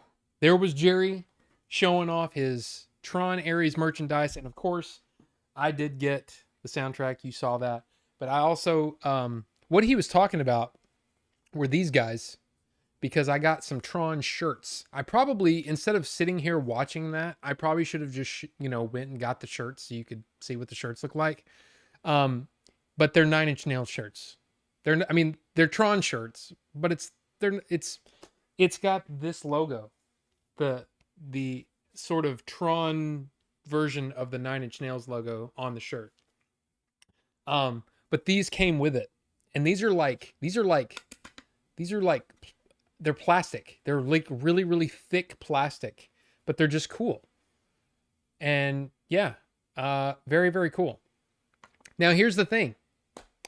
I've heard Jerry liked the movie.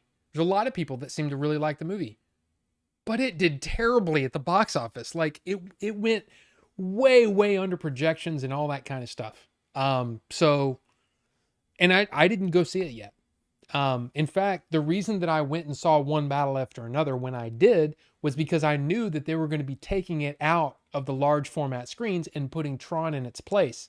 So if I wanted to watch it big, I had to watch it Thursday morning, and that's why I went and watched it. So there you go. But the thing is, everything that I've heard, of course, Jerry really enjoyed it. But there's like one of the reviewers that I do watch from time to time. What he said, and this was a mini review. It was more of like, hey, this is kind of my overall thoughts before the big, you can't do like a full review when they go see it, but they can do like a social media review. And he basically said, it's fun. It looks great. It sounds great, but the story's kind of lacking. That's basically what he said. And I'm like, you know what? Honestly, that's what Tron Legacy is like. And I enjoyed that one. So I do want to see it. I don't know if I'm going to be able to see it in a large format, just because there's a lot going on and I'm busy. I'm busy with not just, stuff surrounding Billy, but stuff with my own family. Nothing to be super concerned about, but I'm dealing with some things. So it was, kind of difficult for me to go see one battle after another. But anyway, the basic thing is yeah, if you want to go see Tron Ares, you probably should do it soon, because it's not doing well in the box office, and yeah, probably needs your help. Number one, and number two, it might be out of screens pretty soon, because it only made $33 million, and it was like I want to say they said I think it was $180 million budget. 33 million is not good for that kind of a budget. So yeah, but yes, he is the Holland Diecast YouTube channel. Yes. Now he, along with his kids, they do collect Hot Wheels, and he shows them off on his channel. So if you, do I have a thing? Do I have a thing for Jerry? I don't know if I do. Nightbot, are you awake? Can you? Oh, that's his. Yeah, that's the link to his Bandcamp. Is there an easy way for me to?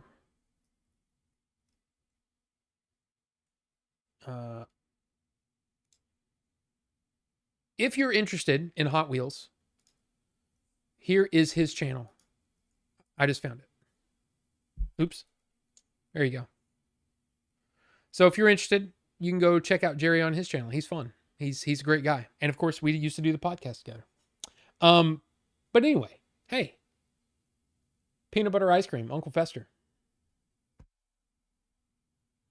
There you go. This is great. It doesn't quite taste as like off the nuck. It tasted very cream soda-y. It's got that really rich vanilla flavor. When you vape it, it's definitely more balanced, but I kind of wish it was the way it was off the nuck.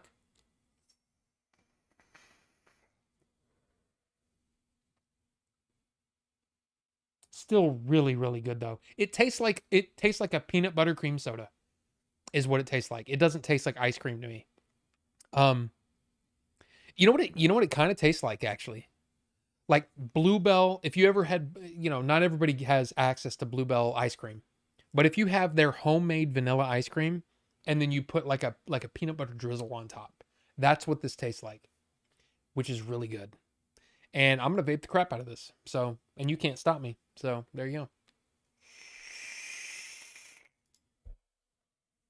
So yeah, that's good.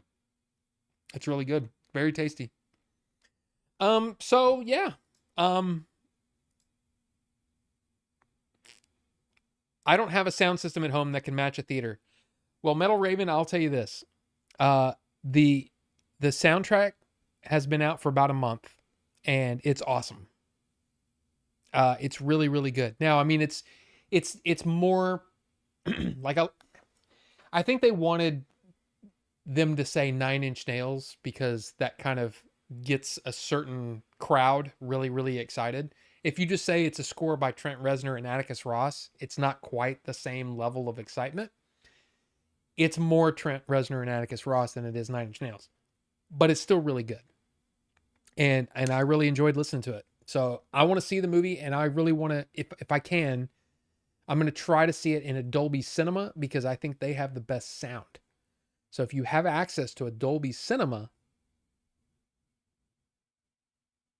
then and you're interested in the sound, I would go there. But it was number 1, but that doesn't mean much. Yeah, Real Proto Mike. It was number 1 for sure. It made 33 million, which was enough to get number 1. But again, they were expecting a lot more. What you want is a big opening weekend, and then what usually happens is the second weekend drops 50 to 60%. So if that holds true, they're only going to be making, they're only going to be getting 50 to 60% every consecutive weekend, which means so 33 million down to 16 million, down to 8 million, down to 4 million, down to 2 million. You know what I mean? So they're probably not going to be profitable, at least in the theatrical window, unless word of mouth really, takes over and people really start going back to the theater. And I just don't see that happening because let's be honest, a lot of people just don't like Jared Leto. I can't blame you if you don't like Jared Leto. There's been a lot of movies where I'm like, he's kind of sucks in this movie. Like, I don't know. But from what I hear, Jared Leto's actually really good in this role. So I don't know. Wish your asthma inhaler had flavors. Well, you know what's funny is that a lot of the same components that are in an asthma inhaler, some of the same components are in e-liquid. There's only really, I guess you could say, well, all the different flavors have different little things, but you've got VG, vegetable glycerin, you got propylene glycol, which is in your asthma inhaler, and then you've got, the nicotine and the flavorings. But that's really, it doesn't have anywhere close to as much like carcinogens and stuff as like a cigarette would, which is why I continue to vape, because I really enjoy it. And I'm just going to say it. I love nicotine. I just do. But anyway. Man, that is a good flavor. That is good. I'm buying more of that. Yeah, Jared Leto definitely does not age. He's kind of like He's a lot like, well, Keanu in a way. Is Wraith here? I didn't see Wraith. Oh, there he is. Oh, Wraith. Hi. Hi, Wraith. Good to see you. And again, hey, great job on that your tribute to Billy that Jay used for his video too. Great stuff. Great stuff. And I'm sorry that I wasn't able to keep up with you guys. It was too much. It was just way too much. I'm sorry. I'm sorry. But yeah, Alien Earth, I really enjoy. I'm just kind of going back here. What have you done, you fool? When the the art cards got all out of hand. I'm sorry. But hey, man, I really appreciate you guys hanging out tonight. I mean, again, I know that a lot of people have questions, and I wish I could give you all the answers, but I can't. It's not my place, and in some cases, it's none of my business. All I can tell you is that Wood never had control of the channel. I never had control of the channel. It's just as simple as that. And you can believe what you want. You can believe what you want. And I would say that in science and law, the burden of proof is on the person that made the statement. So I'll just leave that there. But anyway, the truth is, look, I think,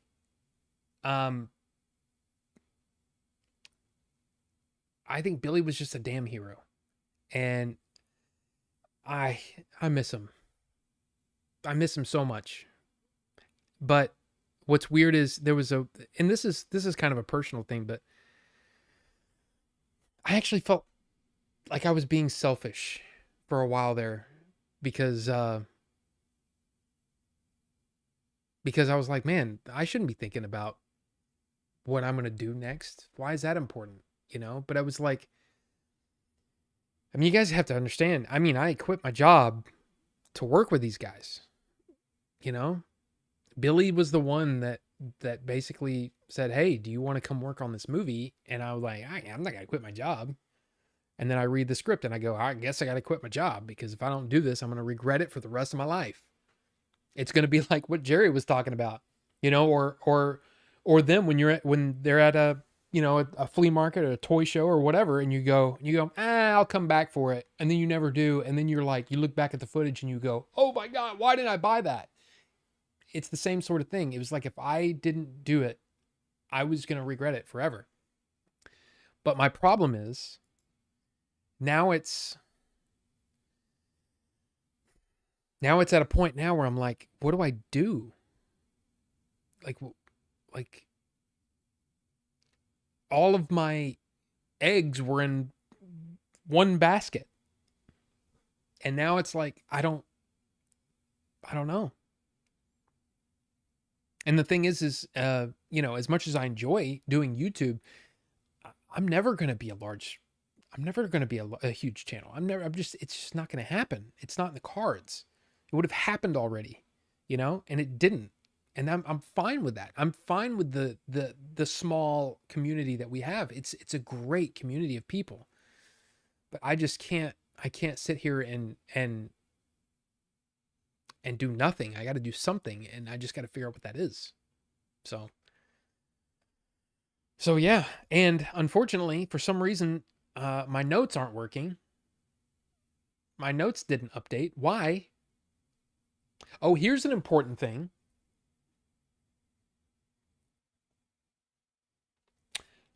Everyone should look into getting a bidet. I mean, yeah, this is coming from Crohn's boy over here, but trust me, yeah. Oh, you know what? That's something that I wanted to talk about. See, I don't understand why this isn't updating. Maybe I have to close it and reopen it. I don't know.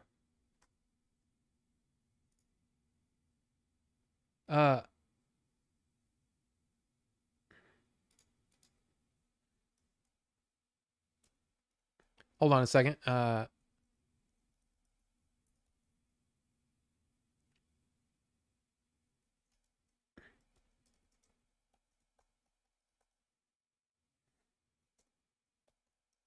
Oops. Oh.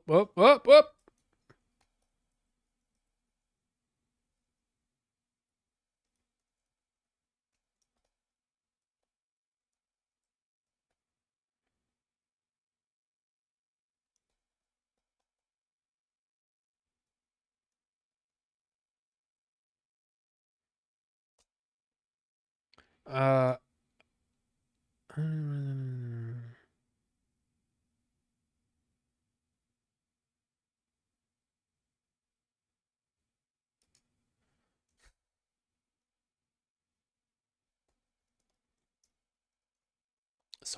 sorry. I'm answering. I'm answering some texts. Which I didn't realize that I had because I was so involved in doing the show. Um, what else was I gonna do? I don't remember what I was doing. Oh, the bidet. Yeah, man, I'm telling you. I was gonna open my notes again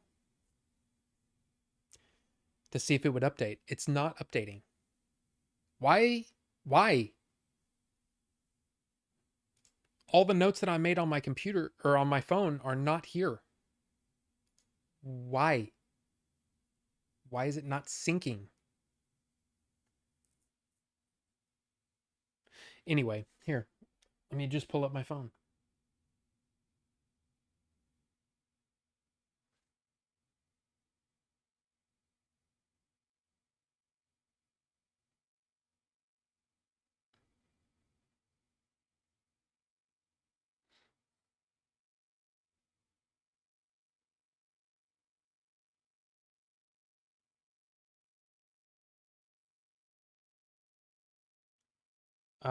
Sorry. Oops.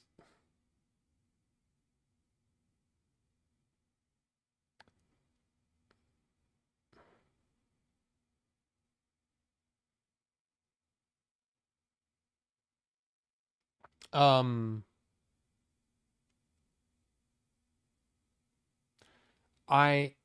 people were asking me about my car because I posted something on Discord about my car. My car is okay. But it was $1,700.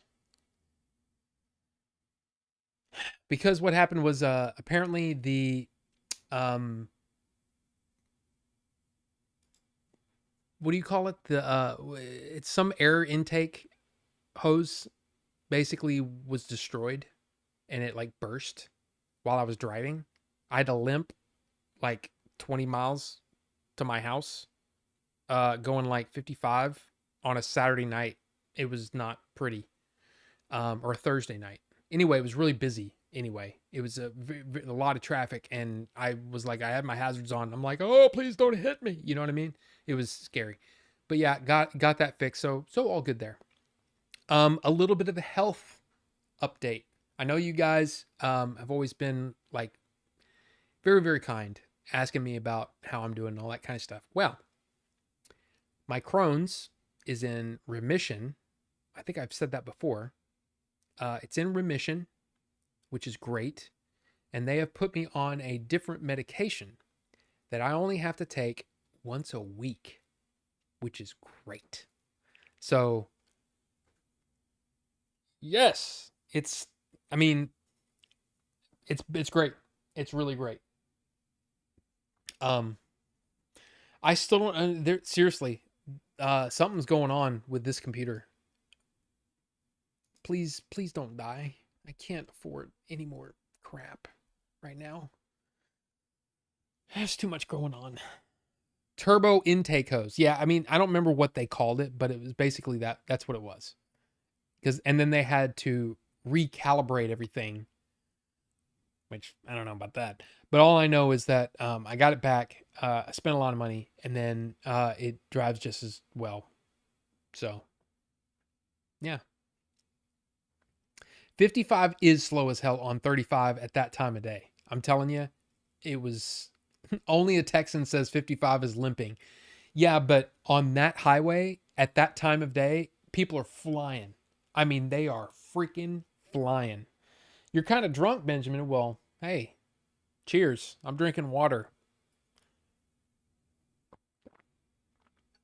Um, but yeah, it was very stressful.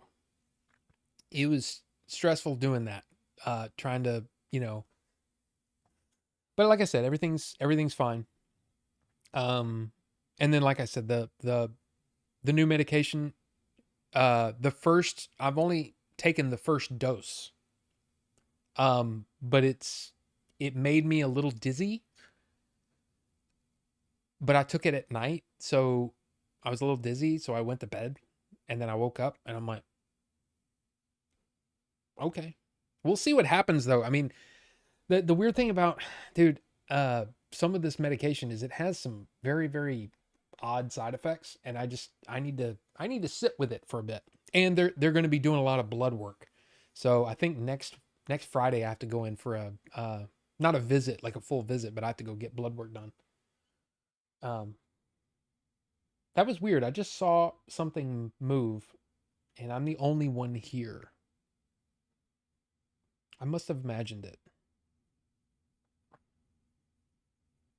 Or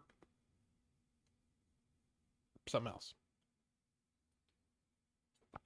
Don't say it, Vinny. That's why I didn't say it. That's why I didn't say it. It could be fake. No, it's the face hugger's there. It's good. He's good. He's just chilling. Wouldn't that be weird if the fingers twitched a little bit? Ugh. No, just gonna say, maybe just a rat. Ito, no, please. I don't need no rats in here. Up in this piece. Hold on a second. I'm gonna go get those shirts. Be right back.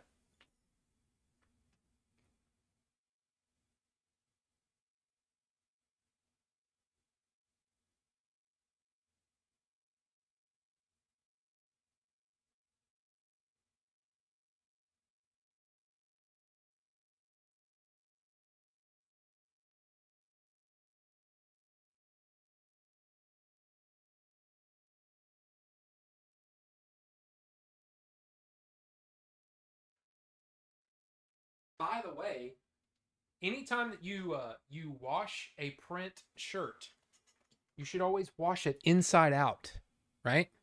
Because the print will last longer. But there's the front of the hoodie, and then on the back is that. And they have this weird little thing on the hood. So I guess that's going to be right, next to my face if I have the hood up. But that's pretty cool. And it's a nice hoodie. It's nice. Got big pockets. It's going to be very warm. But I put the hooded sweatshirt inside out or right side out after I dried it, but not the shirt. So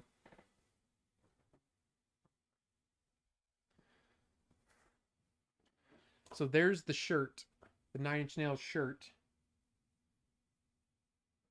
And it's got that cool red design going all the way down, and then on the back. Pretty cool. And it's got those same little guys there, the little six. They're pretty cool. They're pretty cool. And I gotta say, not cheap, but man, I gotta tell you, going through what I've been going through, you just get in a spendy kind of mood and you're just kind of like, screw it, I'm buying it. So I bought them. Shout out to your older brother, Benjamin. Yeah. You guys feel like my older brothers from another mother. Oh, well, then there you go. That's cool. Got to turn in for the evening. Take care of yourselves, Robin, Chat, Ms. Moon. It's great to see you. Great to see you here. I mean, I know it's probably not, probably not for everybody. I'm no gamer David. That's for sure. But thank you. Thank you for being here. Shit happens, then I'm in a spendy mood. Yes. That's what happened to me, man. I mean, again, that Strange Days book, I just said, I mean, I didn't even Cheapest price with shipping. Go. Let's do it. I want it now. And I got it today. And I should be getting, hopefully, my replacement for Life of Chuck. I should be getting that shortly. Like in the next couple of days, which will be cool. Okay, it says Friday, but it's like a town away from me. Today's Tuesday. Yeah, I'm probably getting it tomorrow. I spent $300 on GI Joes and gaming when I got into an argument with your girl. I mean, that's just the way things happen, you know? That's just the way it happens.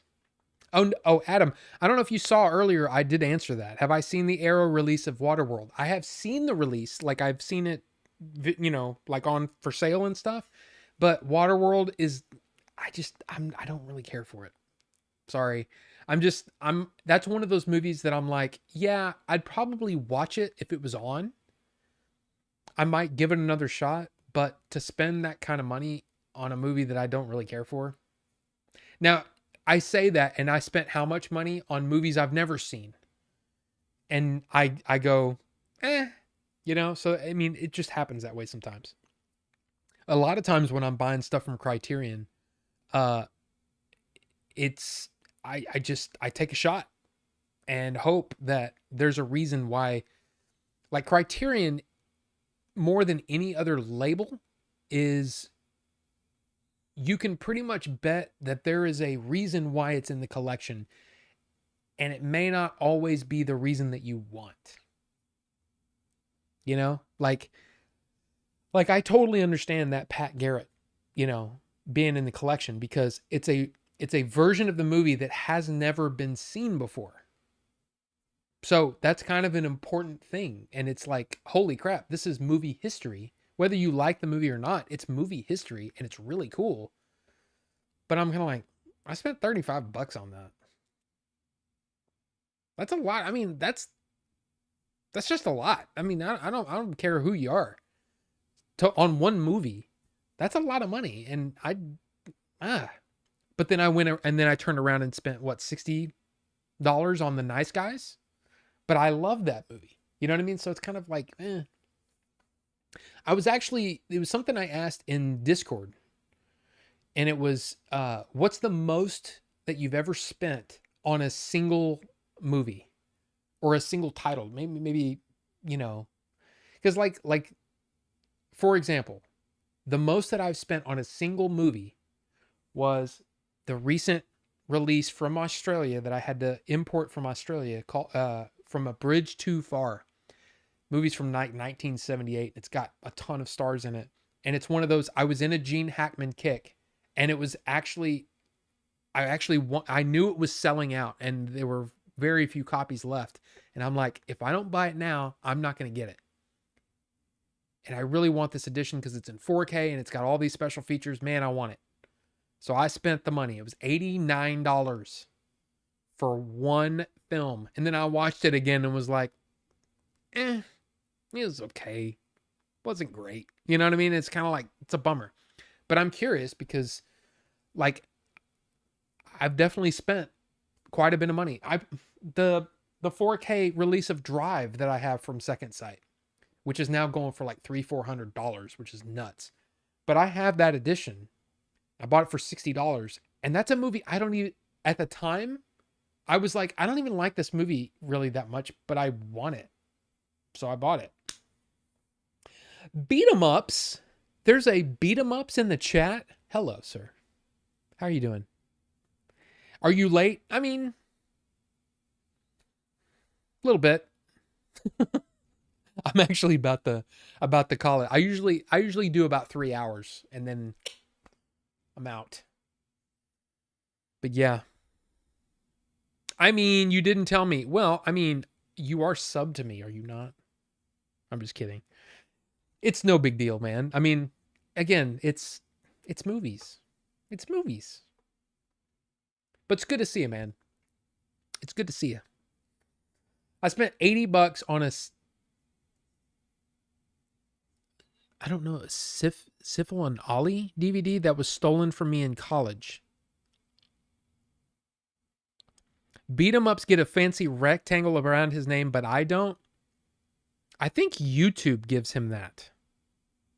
Like, I think that's a YouTube thing.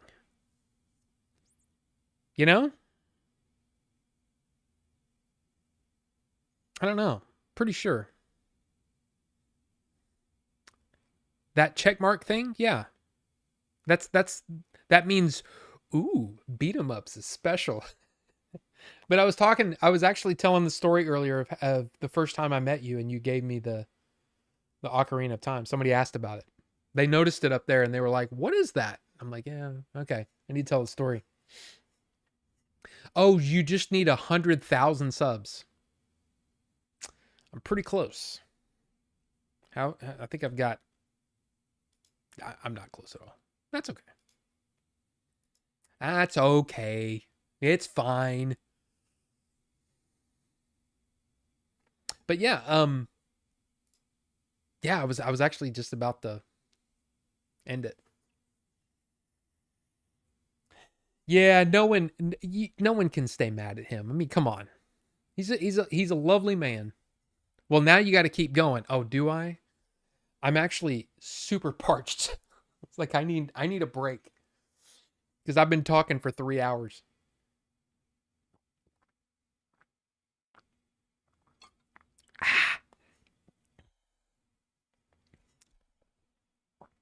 But yeah. What else y'all want to talk about? Oh, it's definitely been a while. For sure, Raphael. For sure.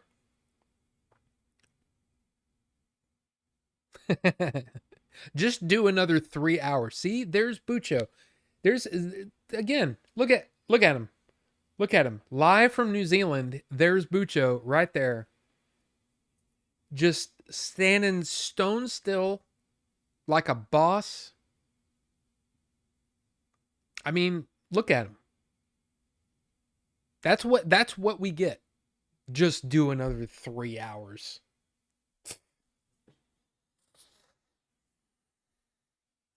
Yeah, I barely use Facebook either. The only reason I go on there is if I get like every now and then I'll get a what do you call it? A Facebook message thing. But that's the only reason I still have my account. Rob, longtime fan, first time caller. Have you seen Back to the Future? Of course I have. It's a classic. It's a classic. And unfortunately, we got the news today. Speaking of Back to the Future, that, man, we lost Drew Struzan. Iconic movie poster artist and favorite of Spielberg and Lucas dies at 78. I mean, some of the best, the most beautiful posters in the history of movies. But his health had been declining for months and months and months. But yeah, it's just, he was amazing. In fact, I have, see that Empire Strikes Back there? I have I think when those released on, I want to say DVD for the first time. I don't know if I have that release.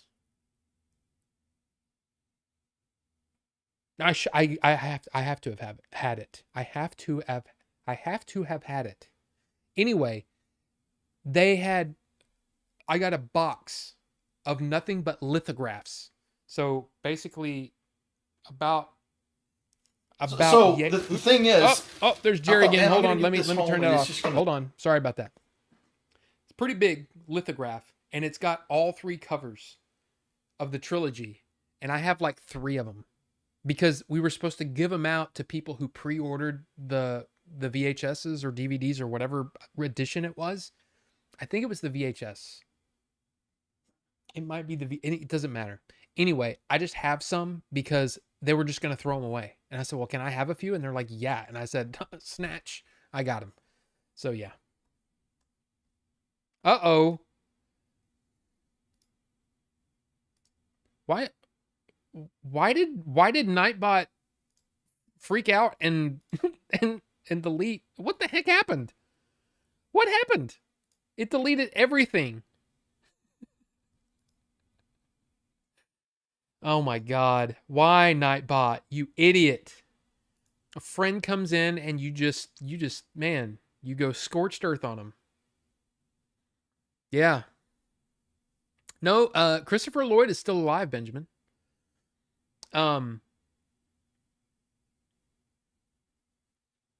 Maxwell Jacob Friedman. I wonder what happened.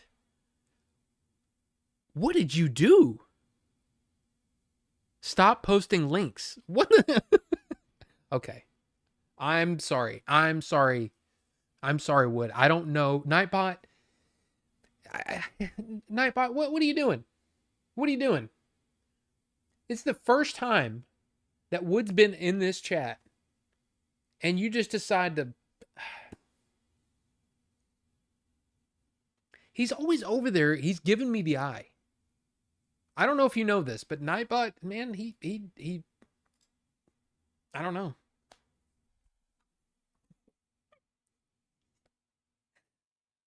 Oh, God. Freaking Nightbot. Sorry about that. I, for one, respect our AI overlords. You know what? I'll tell you what.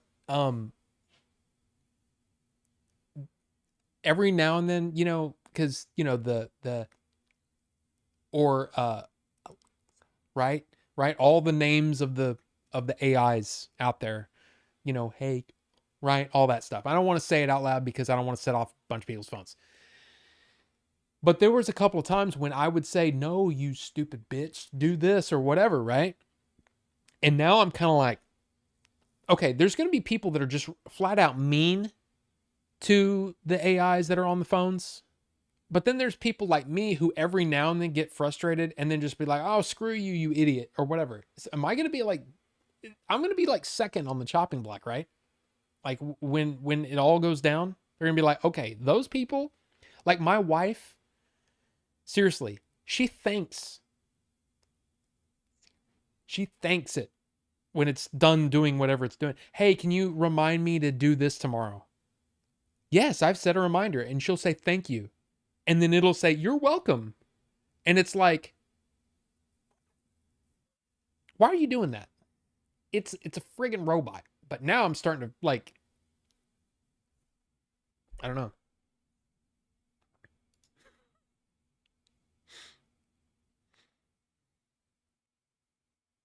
I mean, look, I don't know. No, I don't. In fact, I don't have any of those products, any Amazon products of that. I just have the Apple version, which is, honestly not any better. I mean, it's always listening too, So, robots have feelings too. I mean, yeah. Oh, interesting. Well, I mean, even the new this sounds better than it used to. Like it's really kind of creepy. Google Gemini, what is that? Is that a new Wi-Fi thing? I've been working on a local AI to get stupid out of my business. Ah. Clankers. Dude, I'm serious. Like for some reason, I just love the fact that Clankers comes from the Clone Wars cartoon. And I love the fact that people are calling them Clankers. And I just think that's great. I don't know. I mean, it's probably bad and we're probably going to be, first in line to jump in the vat of whatever, It's going to be like, you need to go in there. And I'm like, I don't think they're going to sound like that. They're not going to sound like 50s robots. I am a robot, No, it's not going to happen. It's going to be very, you need to go in there now. And I'm going to be like, why? And they're like, because we need your soul. And you're going to be like, yeah, it's going to happen.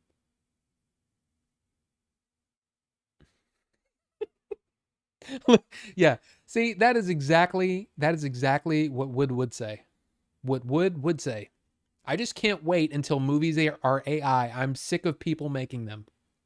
I mean, you know, like, what? Of course you're right. Like you could just be in the movie. Why do you need a director or a writer? You can just say, "Hey, get that whatever, thing. I want to be in Star Wars." And then you'll just be in Star Wars, I know he's kidding. But anyway, you can't wait until they become self-aware. I'm scared of that. I'm really scared of that because it seems like in every movie they're like, what are these humans doing here? They just keep screwing things up. And they're killing each other anyway. What why are they here? I think this would all work better if they weren't here. Think, you know, and then we're fighting Arnold, and he's all ripping off his arm, and listen to me very carefully. That's what happens. And then, and all that. And then, I mean, do you want that world? I don't.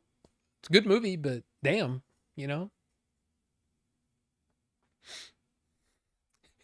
Yeah, Raphael, there was somebody at Quick Trip. Uh I heard somebody call it a clanker. It's funny. Rufus, that's an interesting one. Kurt Vonnegut, no less. Interesting.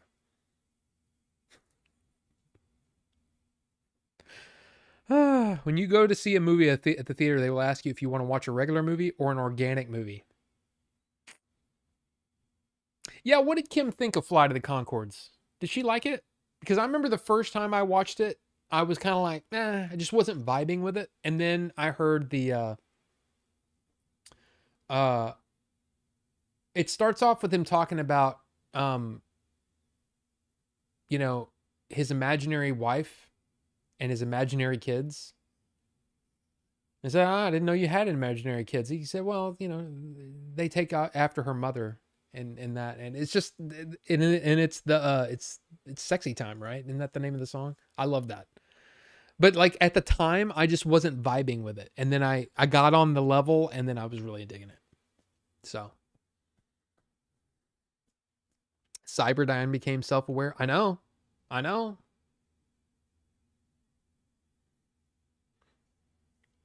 They've already been created, so humans are obsolete. I don't know. Sega Steve, what's going on? It's good to see you, man.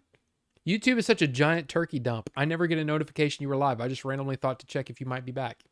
Yeah, I know. I know. I'm sorry. I'm sorry. But yeah, I just decided that today was the day, Chug one for Billy. I mean, hey, if you do the thing, do the thing. We usually like the same stuff. It takes a few episodes to find its footing. Yeah.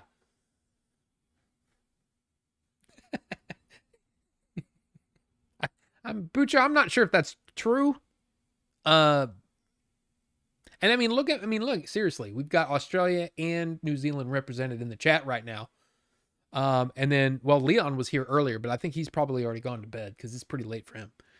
But yeah, I mean, look,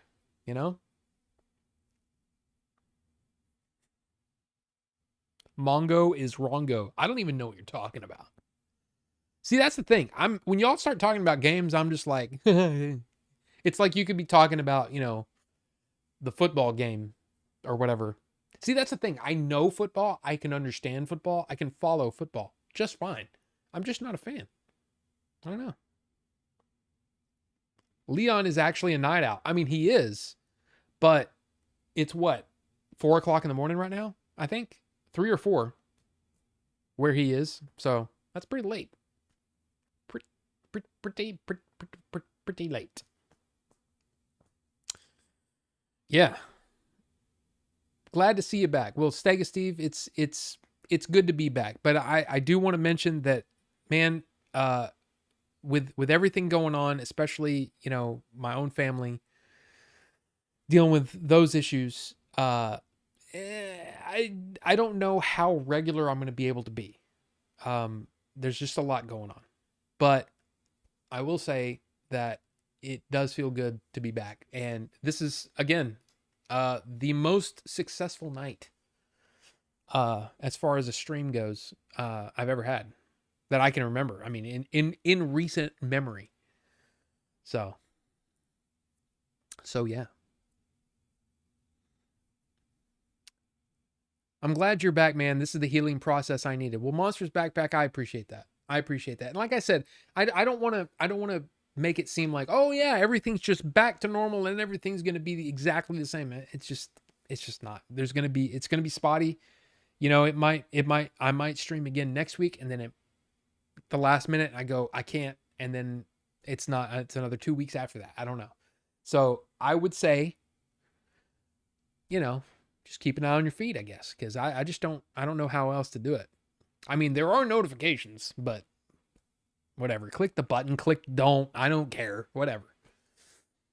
And Raphael asked if I ever watched The Penguin. Raphael, I love that show. Talk about, I mean, seriously, I can't think. I think there was one episode like in the middle where I was kind of like, you're kind of losing me a little bit. But then it immediately went right back on track. And it's like, what a solid show. And Colin Farrell I mean, I always liked Colin Farrell. Ever since Minority Report, the first time I'd ever seen him, which is coming out in 4K, by the way. I'm very excited about that. But ever since I saw him the first time, I was like, that guy is awesome. I really like this guy. And he was insanely good in The Banshees of Inisherin. I love that movie.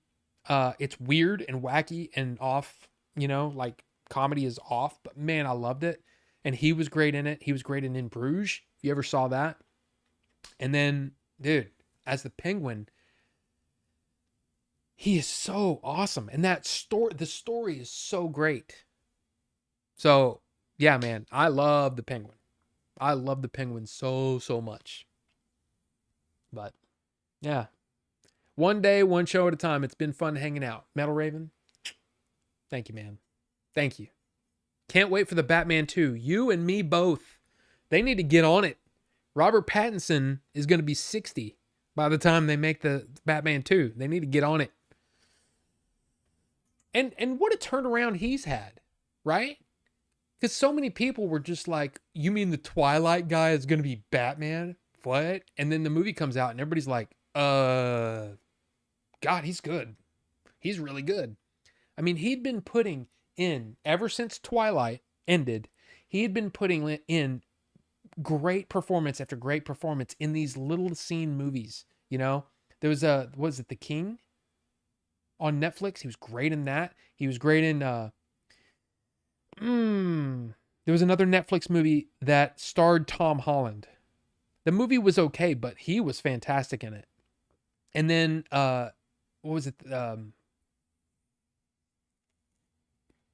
Anyway, mostly independent films that he was doing. The Lighthouse. Okay, he was great in that. But so many great movies. And everybody's still like, you mean the Twilight guy? And I'm like, dude, this guy's going to be good. And he was. He was really good in it. And gave us a different look at Batman, you know, which is just so welcome. Sounds familiar to when Bruce Willis did Die Hard and everyone laughed at first. I mean, you're right. You're right. The Moonlighting guy is going to be an action star, and then he was awesome, you know. And it's kind of like, you know, the thing is, especially when it comes to acting, there's so many different ways that you can play a part. And sometimes the weird choice is the right choice. Michael Keaton as Batman. Amazing. Heath Ledger as the Joker. Robin Williams in 1 Hour Photo. Need I say more? There's a lot of them like that. Oh yeah, Mr. Mom. I love Mr. Mom, man. I love what is it, Martin Mull? I think is his name. Holy crap. He's so good. He's such a he's such a dick in that movie. It's great. And I love Terry Garr in it too. Terry Garr. I know we lost her recently. Rest in peace. God. She was great too. I loved her in everything. Everything she's ever been in. I'm like, wow, she's completely believable as that person. And just like adorable too. I don't know. She was awesome. Brad Pitt, for sure. Debbie in Debbie Does Dallas. I mean, you're not wrong. You're wrong. Yeah. The whole world was against Debbie. And boy, did she show them, you know, the devil all the time. Thank you, Adam. Yes. It's like I said, not my favorite movie. Like I like The King a lot more. And that showed off another one of my favorites. Good old Timothy Chalamet or Timothée. However you're supposed to say it. Timothy Chalamet is. I love that dude. And I know there's a lot of people that don't like Dune, but holy crap. He's so good. He was great. Great as Bob Dylan in Complete Unknown. Just great. I'm really looking forward to this crazy ping pong movie. Marty something. Marty. Anyway, it's not just about ping pong. It's kind of like that's like the background, but the movie's like. Anyway, looking forward to that. Oh, Sega Steve, you are not wrong. Terry Garr and Young Frankenstein, one of the most beautiful women in Hollywood, for sure. For sure. Dude, I was blown away watching the original Star Trek series, in the last few months and seeing her show up in one of her first roles on that, Marty Supreme. Yes, Adam. Yes. Austin Butler.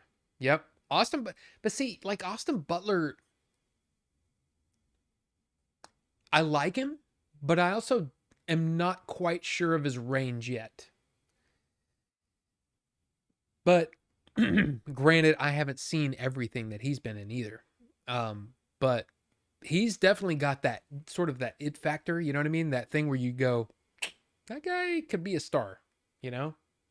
It's kind of like how they keep pushing Glenn Powell, you know? I don't know. I like him okay, but he's also kind of like, I don't know. They're really pushing him hard though. Keaton in Night Shift was my intro to the man. I saw Night Shift probably when I was like 19 or 20. I barely remember it. Ping Pang. Christopher Walken. Yeah. Terry Garr, man. Just, I dug her. She's great. Gung Ho. Wow. I never saw, I mean, I saw Gung Ho, but, I'm trying to think. I think Mr. Mom was definitely my favorite, my first and favorite.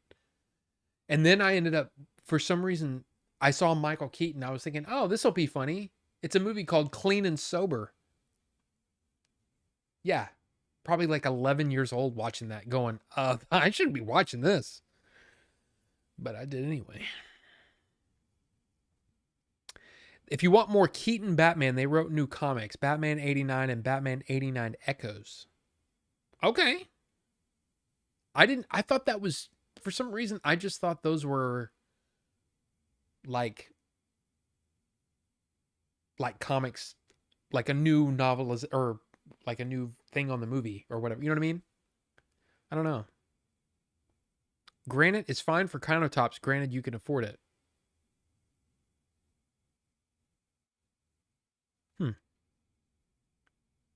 Not sure what that means, Rufus, but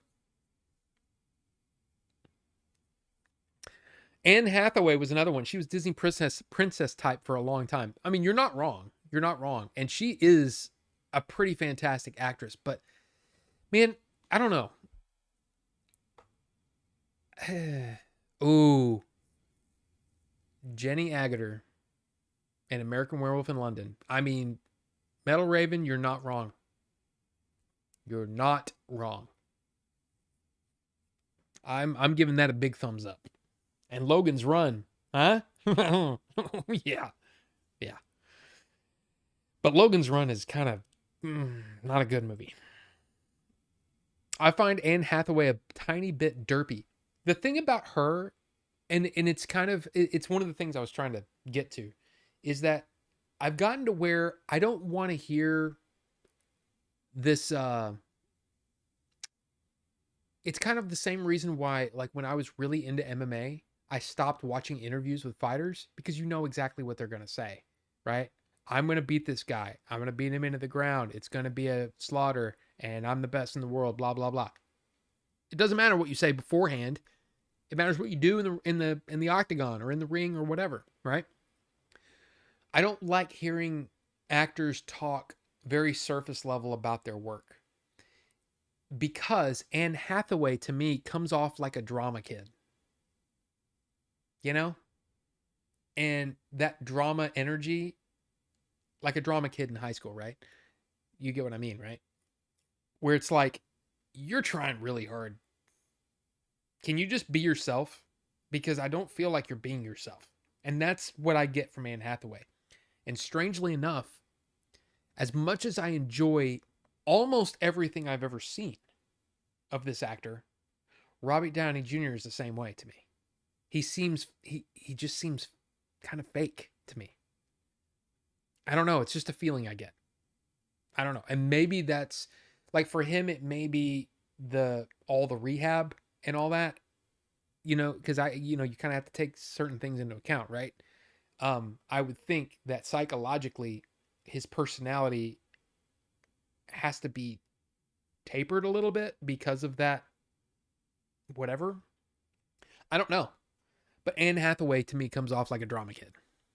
But yeah. They even make Billy D Two-Face. Really? Okay, I'm going to have to check those out. I think I have I used to have a subscription to a comic service that would just allow you to do that. I need to look into that. Cuz that actually sounds really interesting. It was one of the things that I was really looking forward to seeing is if they would make Billy D Williams into Two-Face. But you said granite instead of granted. I was trying to tell you without calling you out. I don't even remember saying that word. But took it for granted. Took it for granted. Or maybe I just said it so fast because I'm so fast at talking that maybe you just misunderstood. The first half of Logan's run is great, then it falls off a cliff. Keith Stofferson. Okay.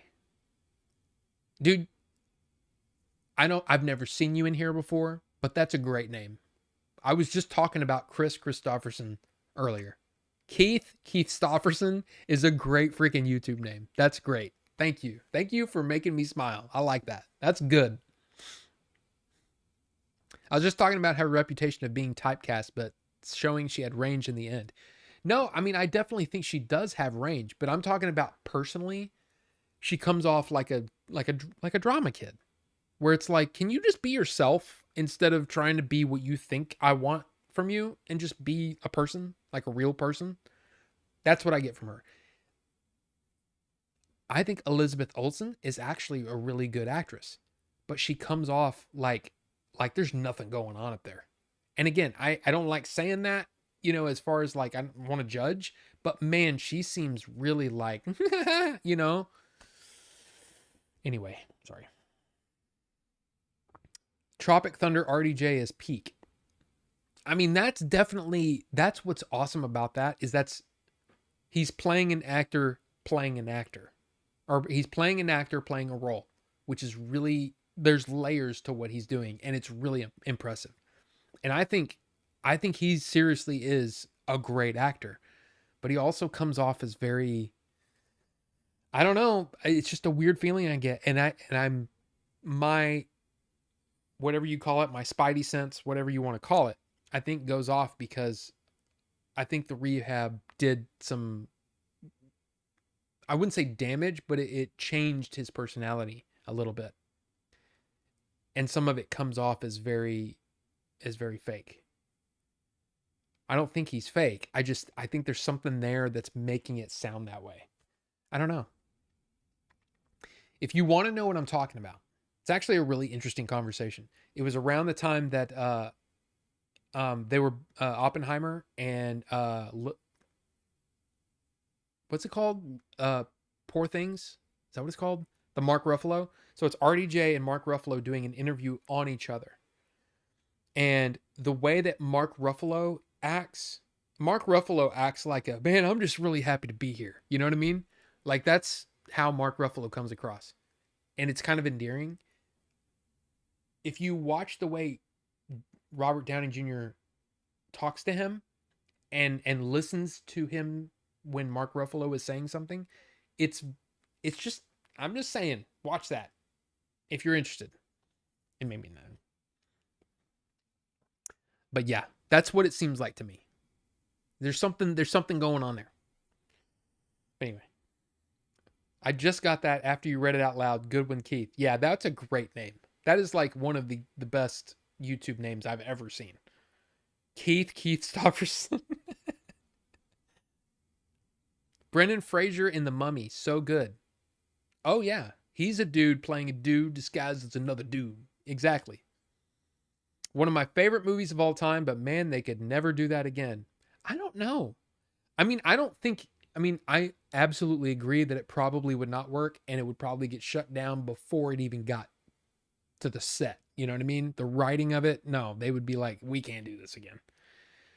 But it's done in such a way that, like, I watched a video the other day of a black guy basically saying, no, that was an amazing performance. And how dare you say that you shouldn't do that? Because that is it's making fun of Hollywood. It's exactly the kind of stuff that is awesome and we should be talking about. But I just thought it was really interesting. He's a dude playing a dude who's disguised as another dude. I know. Those trailers, I know, dude. Simple Jack. See, that's the weird thing. That's the movie that made me realize that Ben Stiller, his comedy, was not really for me. Like Zoolander, I don't know. And those people probably like throwing their computers now. You know, I'm gonna watch my view count go down and my subs go down. I get it, but man, Ben Stiller, his style of humor, I don't 100% vibe with. The Cable Guy is amazing, but some of Ben Stiller's work, like The Simple Jack was kind of funny, but what made that movie great is RDJ and the director at the beginning, and of course, I mean, come on, of course, Tom Cruise, right? So, unsubbed, see, there you go. I hear Cruise wouldn't mind coming back as Les Grossman. I mean, I would love to see that, but again, it's one of those things where it's like, yeah, but can you take a whole movie of him doing that? Or do you just say, hey, here's the continuing adventures of a movie that Len Grossman is producer of? You could probably do that and maybe even bring Matthew McConaughey back, you know, and do a different movie. You know, maybe even have Bill Hader as his assistant still, which would be really funny that he's still there.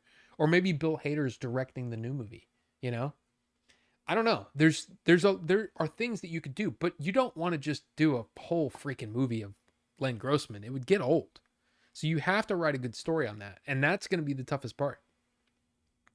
So, Upgrade. Yeah, I liked Upgrade a lot. I thought Upgrade was really good. Arthur Compton and Oppenheimer met at my local lake to discuss the bomb. Wow, that's interesting.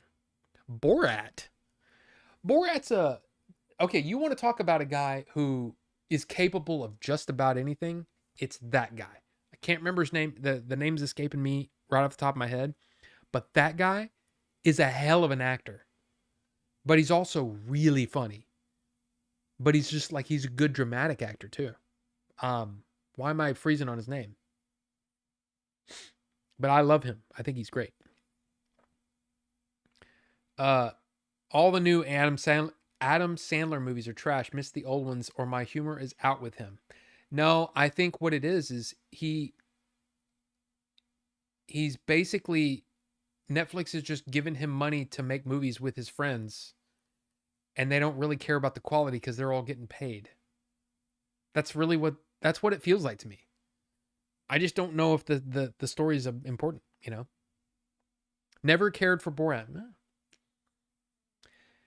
I don't like Ben Stiller movies, but he's done great things like Severance. You're not wrong, Wood. You are not wrong. That show is phenomenal. Now, I didn't like this last season quite as much as the first. I thought it was kind of treading water a little bit, but I'm looking forward to the next season for sure. For sure. How about when Ben Stiller was Tom Cruise? Yeah. I mean, it's funny, but it's like, I'm glad that was 2 minutes. Like, I don't need any more of that, you know? No, I do remember the Pete Holmes Ben Stiller thing. That was actually a really, really good episode, and I really enjoyed that.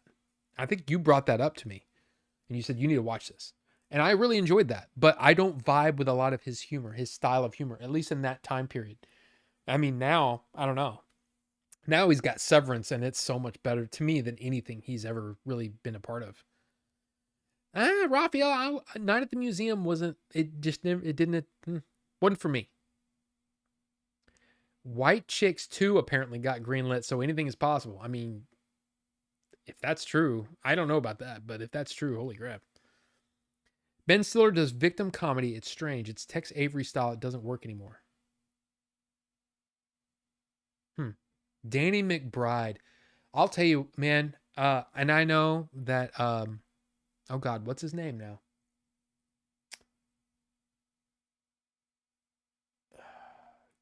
The brother is married to Allison Brie. He got in trouble for a lot of sexual things. I can't remember the guy's name. He was in The Disaster Artist. Why am I freezing on the guy's name? But Pineapple Express. James Franco. Yes. There you go. Thank you, Jody B. Not Gary. Thank you. Appreciate it. And Peter. Thank you. James Franco. I think, for me, I'm not even a huge Seth Rogen fan. I mean, I just, but holy crap, I loved Pineapple Express so much. And you were the assistant on Pineapple Express for prep. Jody B, for some reason, I'm not even a stoner. I mean, I kind of was when I was really young, but I was never really that. It didn't completely vibe, but for some reason, there was something about that movie that just tickled every funny bone. Sacha Baron Cohen, thank you. Whoever said, yeah, Sacha Baron Cohen is who I was talking about earlier. Borat. Yeah, super fan. It's super good actor. But yeah, Danny McBride. Danny McBride made me laugh so freaking hard in that movie, but then James Franco would make me laugh like multiple times. I loved that movie. I just loved it. And now it's kind of like Seth Rogen has annoyed me even more now. And it's not that he's bad. It's just the I'm just tired of it's just stop it, please. Can you and it's such a shitty thing to say. Can you get a new laugh, please? Because wow. But for some reason, him and James Franco together in that movie was beautiful. I loved it so much, and it was so funny and so dumb. It's such a stupid movie, but I don't know. I just enjoyed it. It was like Anchorman, and I love Anchorman. I don't know. I missed something. Cable Guy was great and basically play Misty for me. Dude, I love the Cable Guy.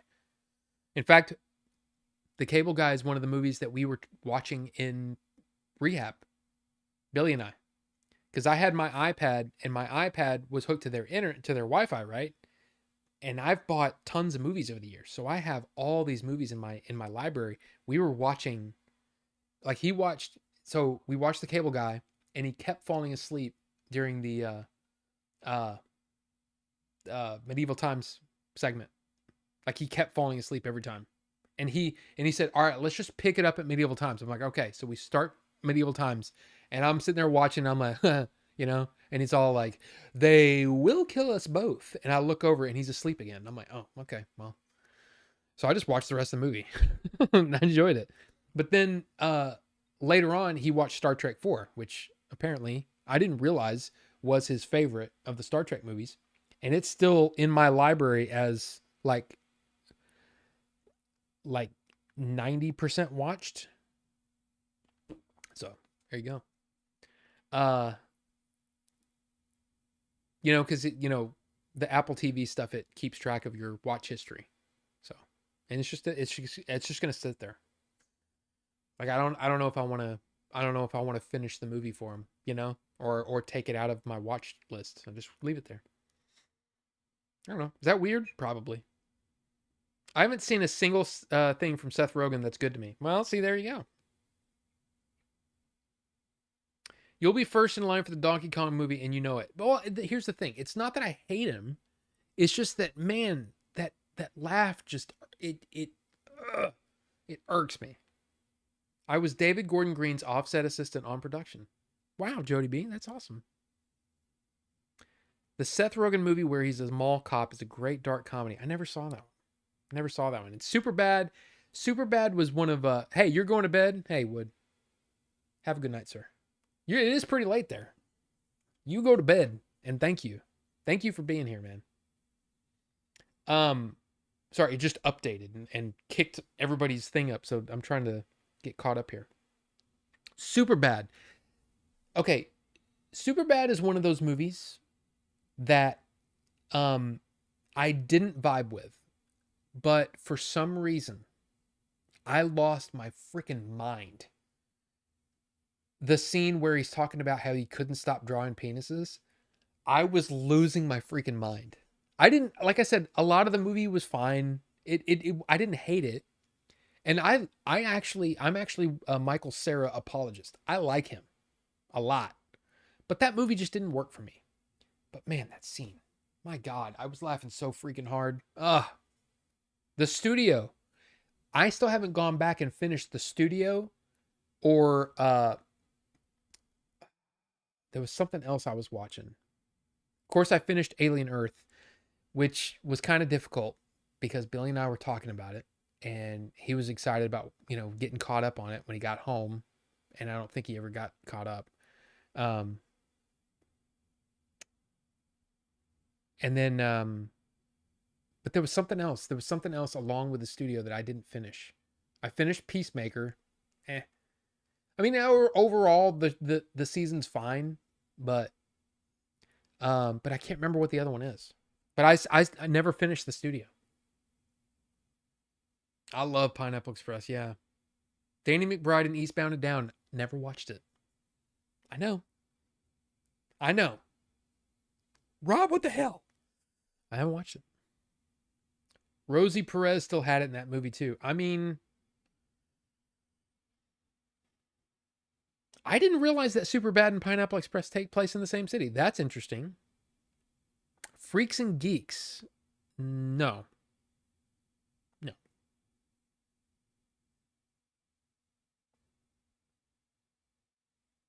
That's if Star Trek 4 is your favorite too. Can we give a shout out to my older brother Victor? He's my inspiration to the old school. I was born in 1990 and I haven't moved on. Well, Victor, hey, shout out to you, guy. I mean, I just met Benjamin tonight, but hey, man, hey, good for inspiring your brother. That's awesome. I mean, the thing is, look, we all know the 80s was like the best, right? The 80s and 90s were like, I mean, the 90s had its moments, you know, but the 80s, come on, man. Duran Duran, huh? Freaking Oingo Boingo. Are you kidding me? I'm just kidding. I mean, look, hey, whatever. I'm not a, what do you call it? Like I don't gatekeep decades. You know, you like what you like. I like a little bit, like I love 80s music, but most stuff from the 80s, I'm like, no, screw that. I'm done. It's kind of like, okay.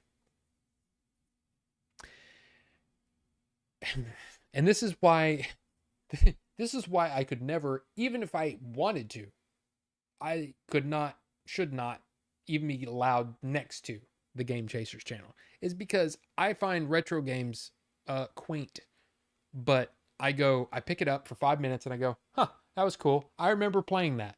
And I go on to something else. That's just me. But I mean, there's people that just, that's all they play, you know, but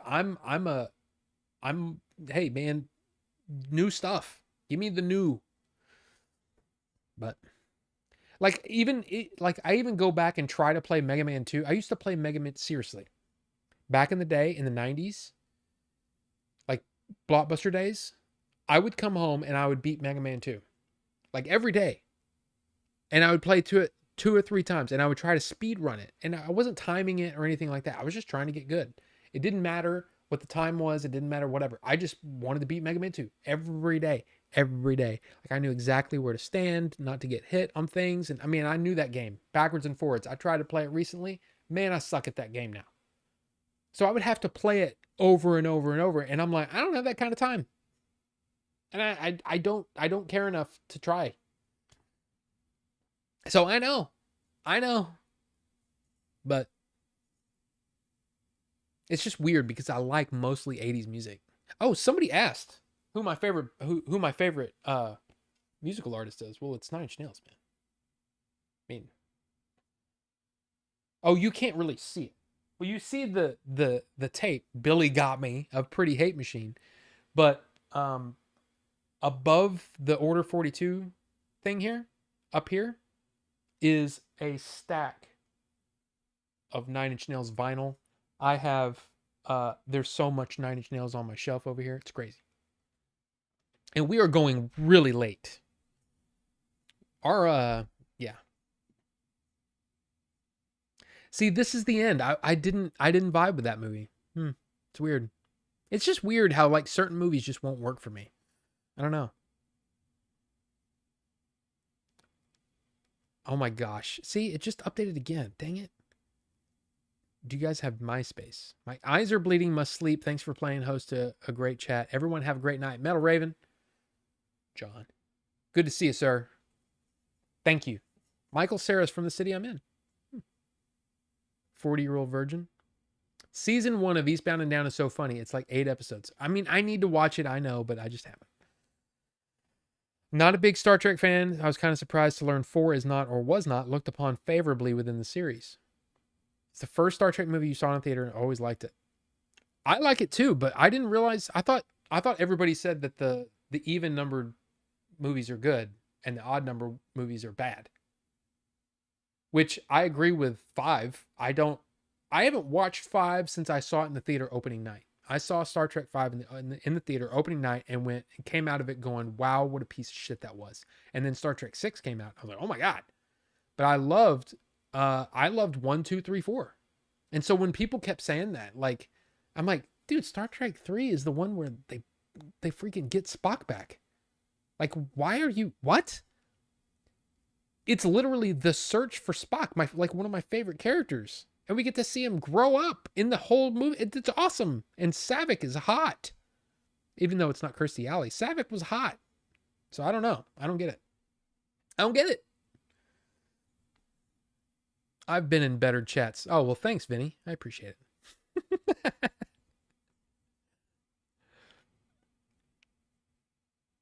Oh, Freaks and Geeks is the start of all that comedy gold. Cinema gold. Just got back from one battle after another and buy one, get one free tacos. Hey, Shozama, good to see you, man. There's a lot. A lot happened tonight. A lot. 80s was peak. I mean, it's pretty good, but I don't know. Yeah, I never watched the Freaks and Geeks stuff. I don't know. And yeah, a lot of people took off after that. I mean, I don't know. I've never beat a Mega Man ever. Really? Dude, Mega Man 2, man, I played the crap out of that game. And Mega Man 3. And I played a little bit of Mega Man 4, but never really got good at it. Like, I could beat Mega Man 2 and Mega Man 3 back to back if I wanted. You know? But then what I would do is, when the Super Nintendo came out, Castlevania 4 got into the mix. and I got really good at Super Castlevania 4. So it would be like Mega Man 2, Super Castlevania 4, Mega Man 2, Super Castlevania 2, and then I quit playing. So Wrath of Khan is the best. I mean, it's good for sure, but I like 1, 2, 3, 4, and 6. 5 is, and yeah, Shatner directed 5, and I just did not like it. The new director's cut made it even better. Keith, were you here when I was showing it off? I got the 4K over there. I just recently watched it, and it was just, man, so good. 4 was the whales. 5 was what would God need with a starship? Yeah. My brother Vic says thank you. Well, Vic, you're welcome. And thank you guys for being here. Spencer, what's going on? Let's see. Fist, donut, coffee.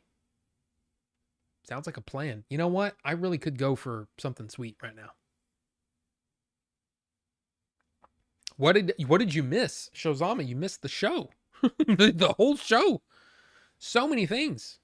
I vaped. I showed off all the movies that I watched. I showed off more movies that I bought. Look, I bought movies. Look, you can see that. I bought movies that I haven't seen yet.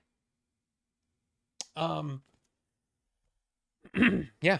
I haven't, in fact, okay, I've seen The Witch and I've seen Life of Chuck, but I haven't seen The Andromeda Strain and I haven't seen Bring Her Back yet. So,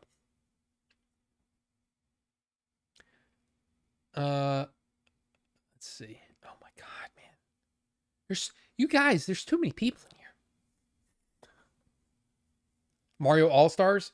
Yeah, see, I can play Mario 2 pretty well, but I probably couldn't beat it now.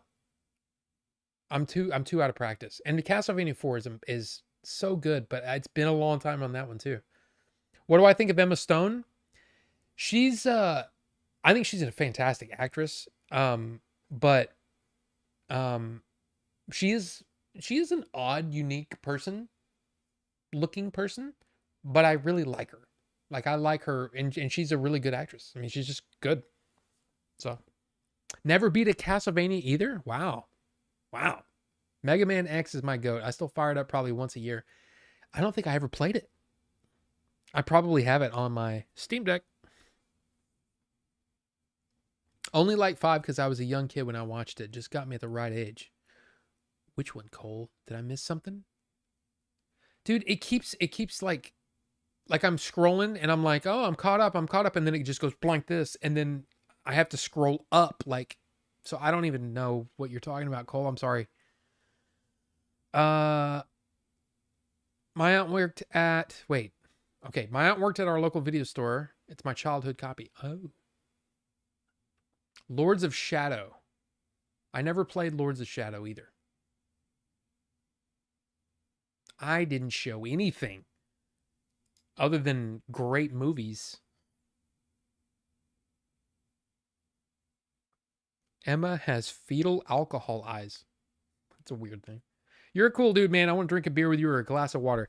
Yeah, I don't drink anymore. Ever since all the 7 surgeries and the Crohn's and all that stuff, I don't do any drinking. I drink water and I vape nicotine. That's about all I do. I'm a huge Game Chasers fan, but I also love movies, and I've enjoyed your stream. Your video with Wood helped me a lot, by the way. Thanks. Keith, man, okay. That meant a lot. That means a lot, man, because I'm not showing you my butt. I'm trying to say something, nice. I'll leave for a couple hours, and Rob's still going. I gotta go pretty soon. In fact, I'm gonna call it on the. There's no Discord chat tonight. I can't. My voice is gone. It's gonna be gone. We went too far. Peter, I'll answer your question in just a minute. When it comes to that video, I don't know if you were here earlier when I was saying it, but it's kind of like I bottled up all the pain and the sorrow and everything, and I wasn't really dealing with Billy being gone. And for some reason, Wood and I, in those chairs in his office, it just happened, and it all came out, and I'm just really happy that it happened in a way that it helped somebody. And the thing was, is I kept wanting to get across the idea that man, it's really hard seeing your friends go through something like that. It really is.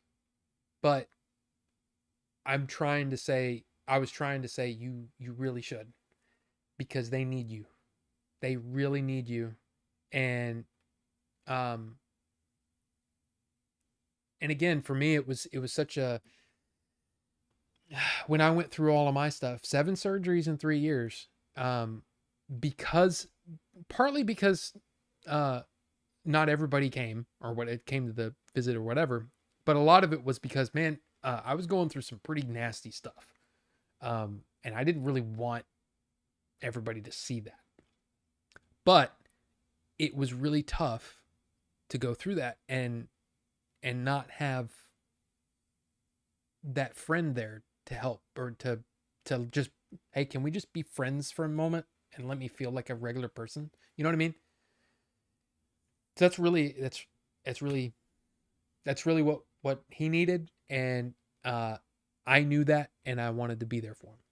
So, and I'm happy that you got something out of that, and you were able to heal from that too, because I mean, it's important. We lost an amazing guy, and it's, yeah, I wanted to celebrate him, and I think we did a pretty good job of doing that.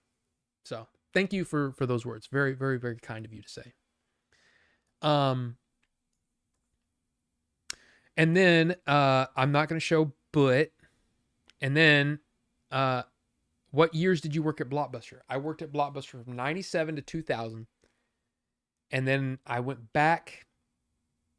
I think it was 8 years altogether. I'd have to look at my resume, because there were times where I'd just work for like 6 months part-time, and then I'd come back, and I was and then they were like, "Oh, you were an assistant manager? We need an assistant manager. Okay, go." And so I was just an assistant manager again. And then I came back and I just worked as a regular dude for a while. So it's like I went back like 4 or 5 times. So I think it was 8 years altogether. Yeah. It's already late anyways. It really is. Need a water command. You're not wrong, since I'm out. Did you see the Back to the Future popcorn bucket from Voodoo? I did not. Voodoo popcorn bucket.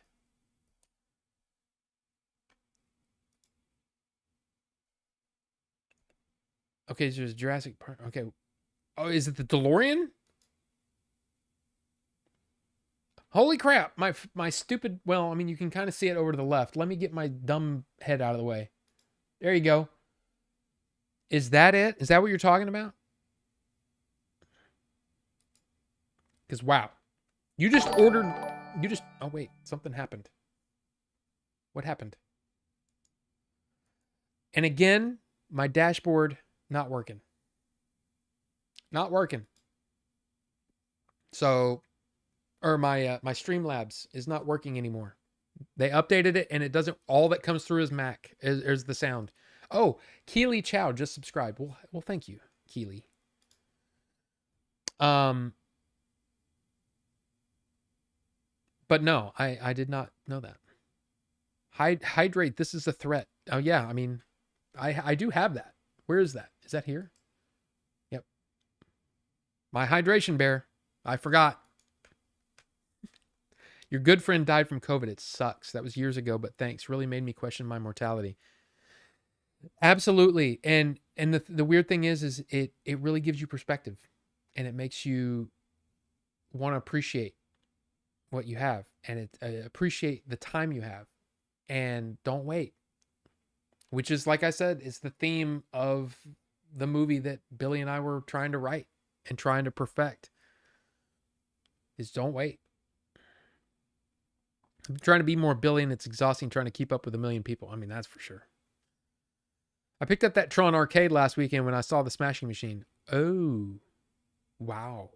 My family went to that Blockbuster y'all worked at the time, all the time. I was born in 97, but we went there all the time until it closed down. Wow, really? That's so cool. That's so cool.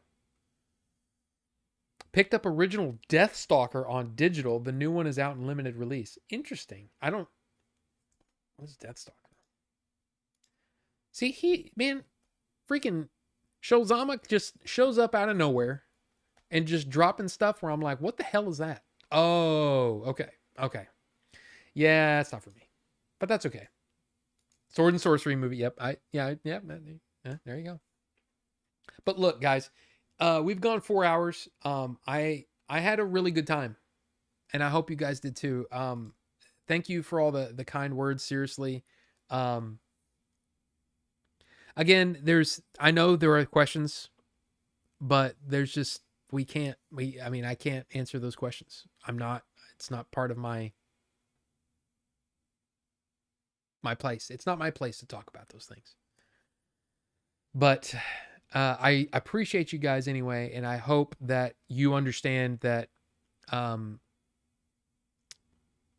believe what you want, but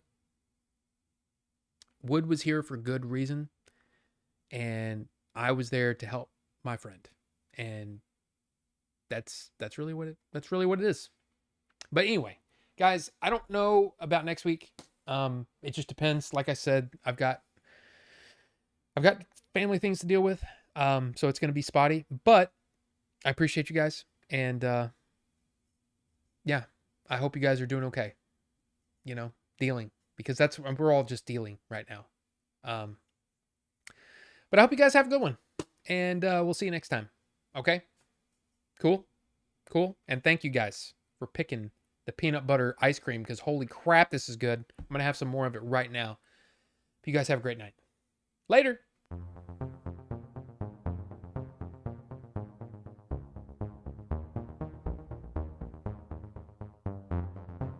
And thank you again for all the kind words. Look at this. Great stream, such a positive guy. Oh, man, love you, Rob. Just glad you're back. Hey, dude, thank you guys. Thank you guys so much. Sega Steve, thank you. Raphael, thank you. Shozama, thank you for the fart. Jay Toonsy, hey, welcome. And thank you again. I've seen worse streams. Benny, you really know how to bring a guy down. Appreciate you guys. Adam, thank you. Y'all have a good one.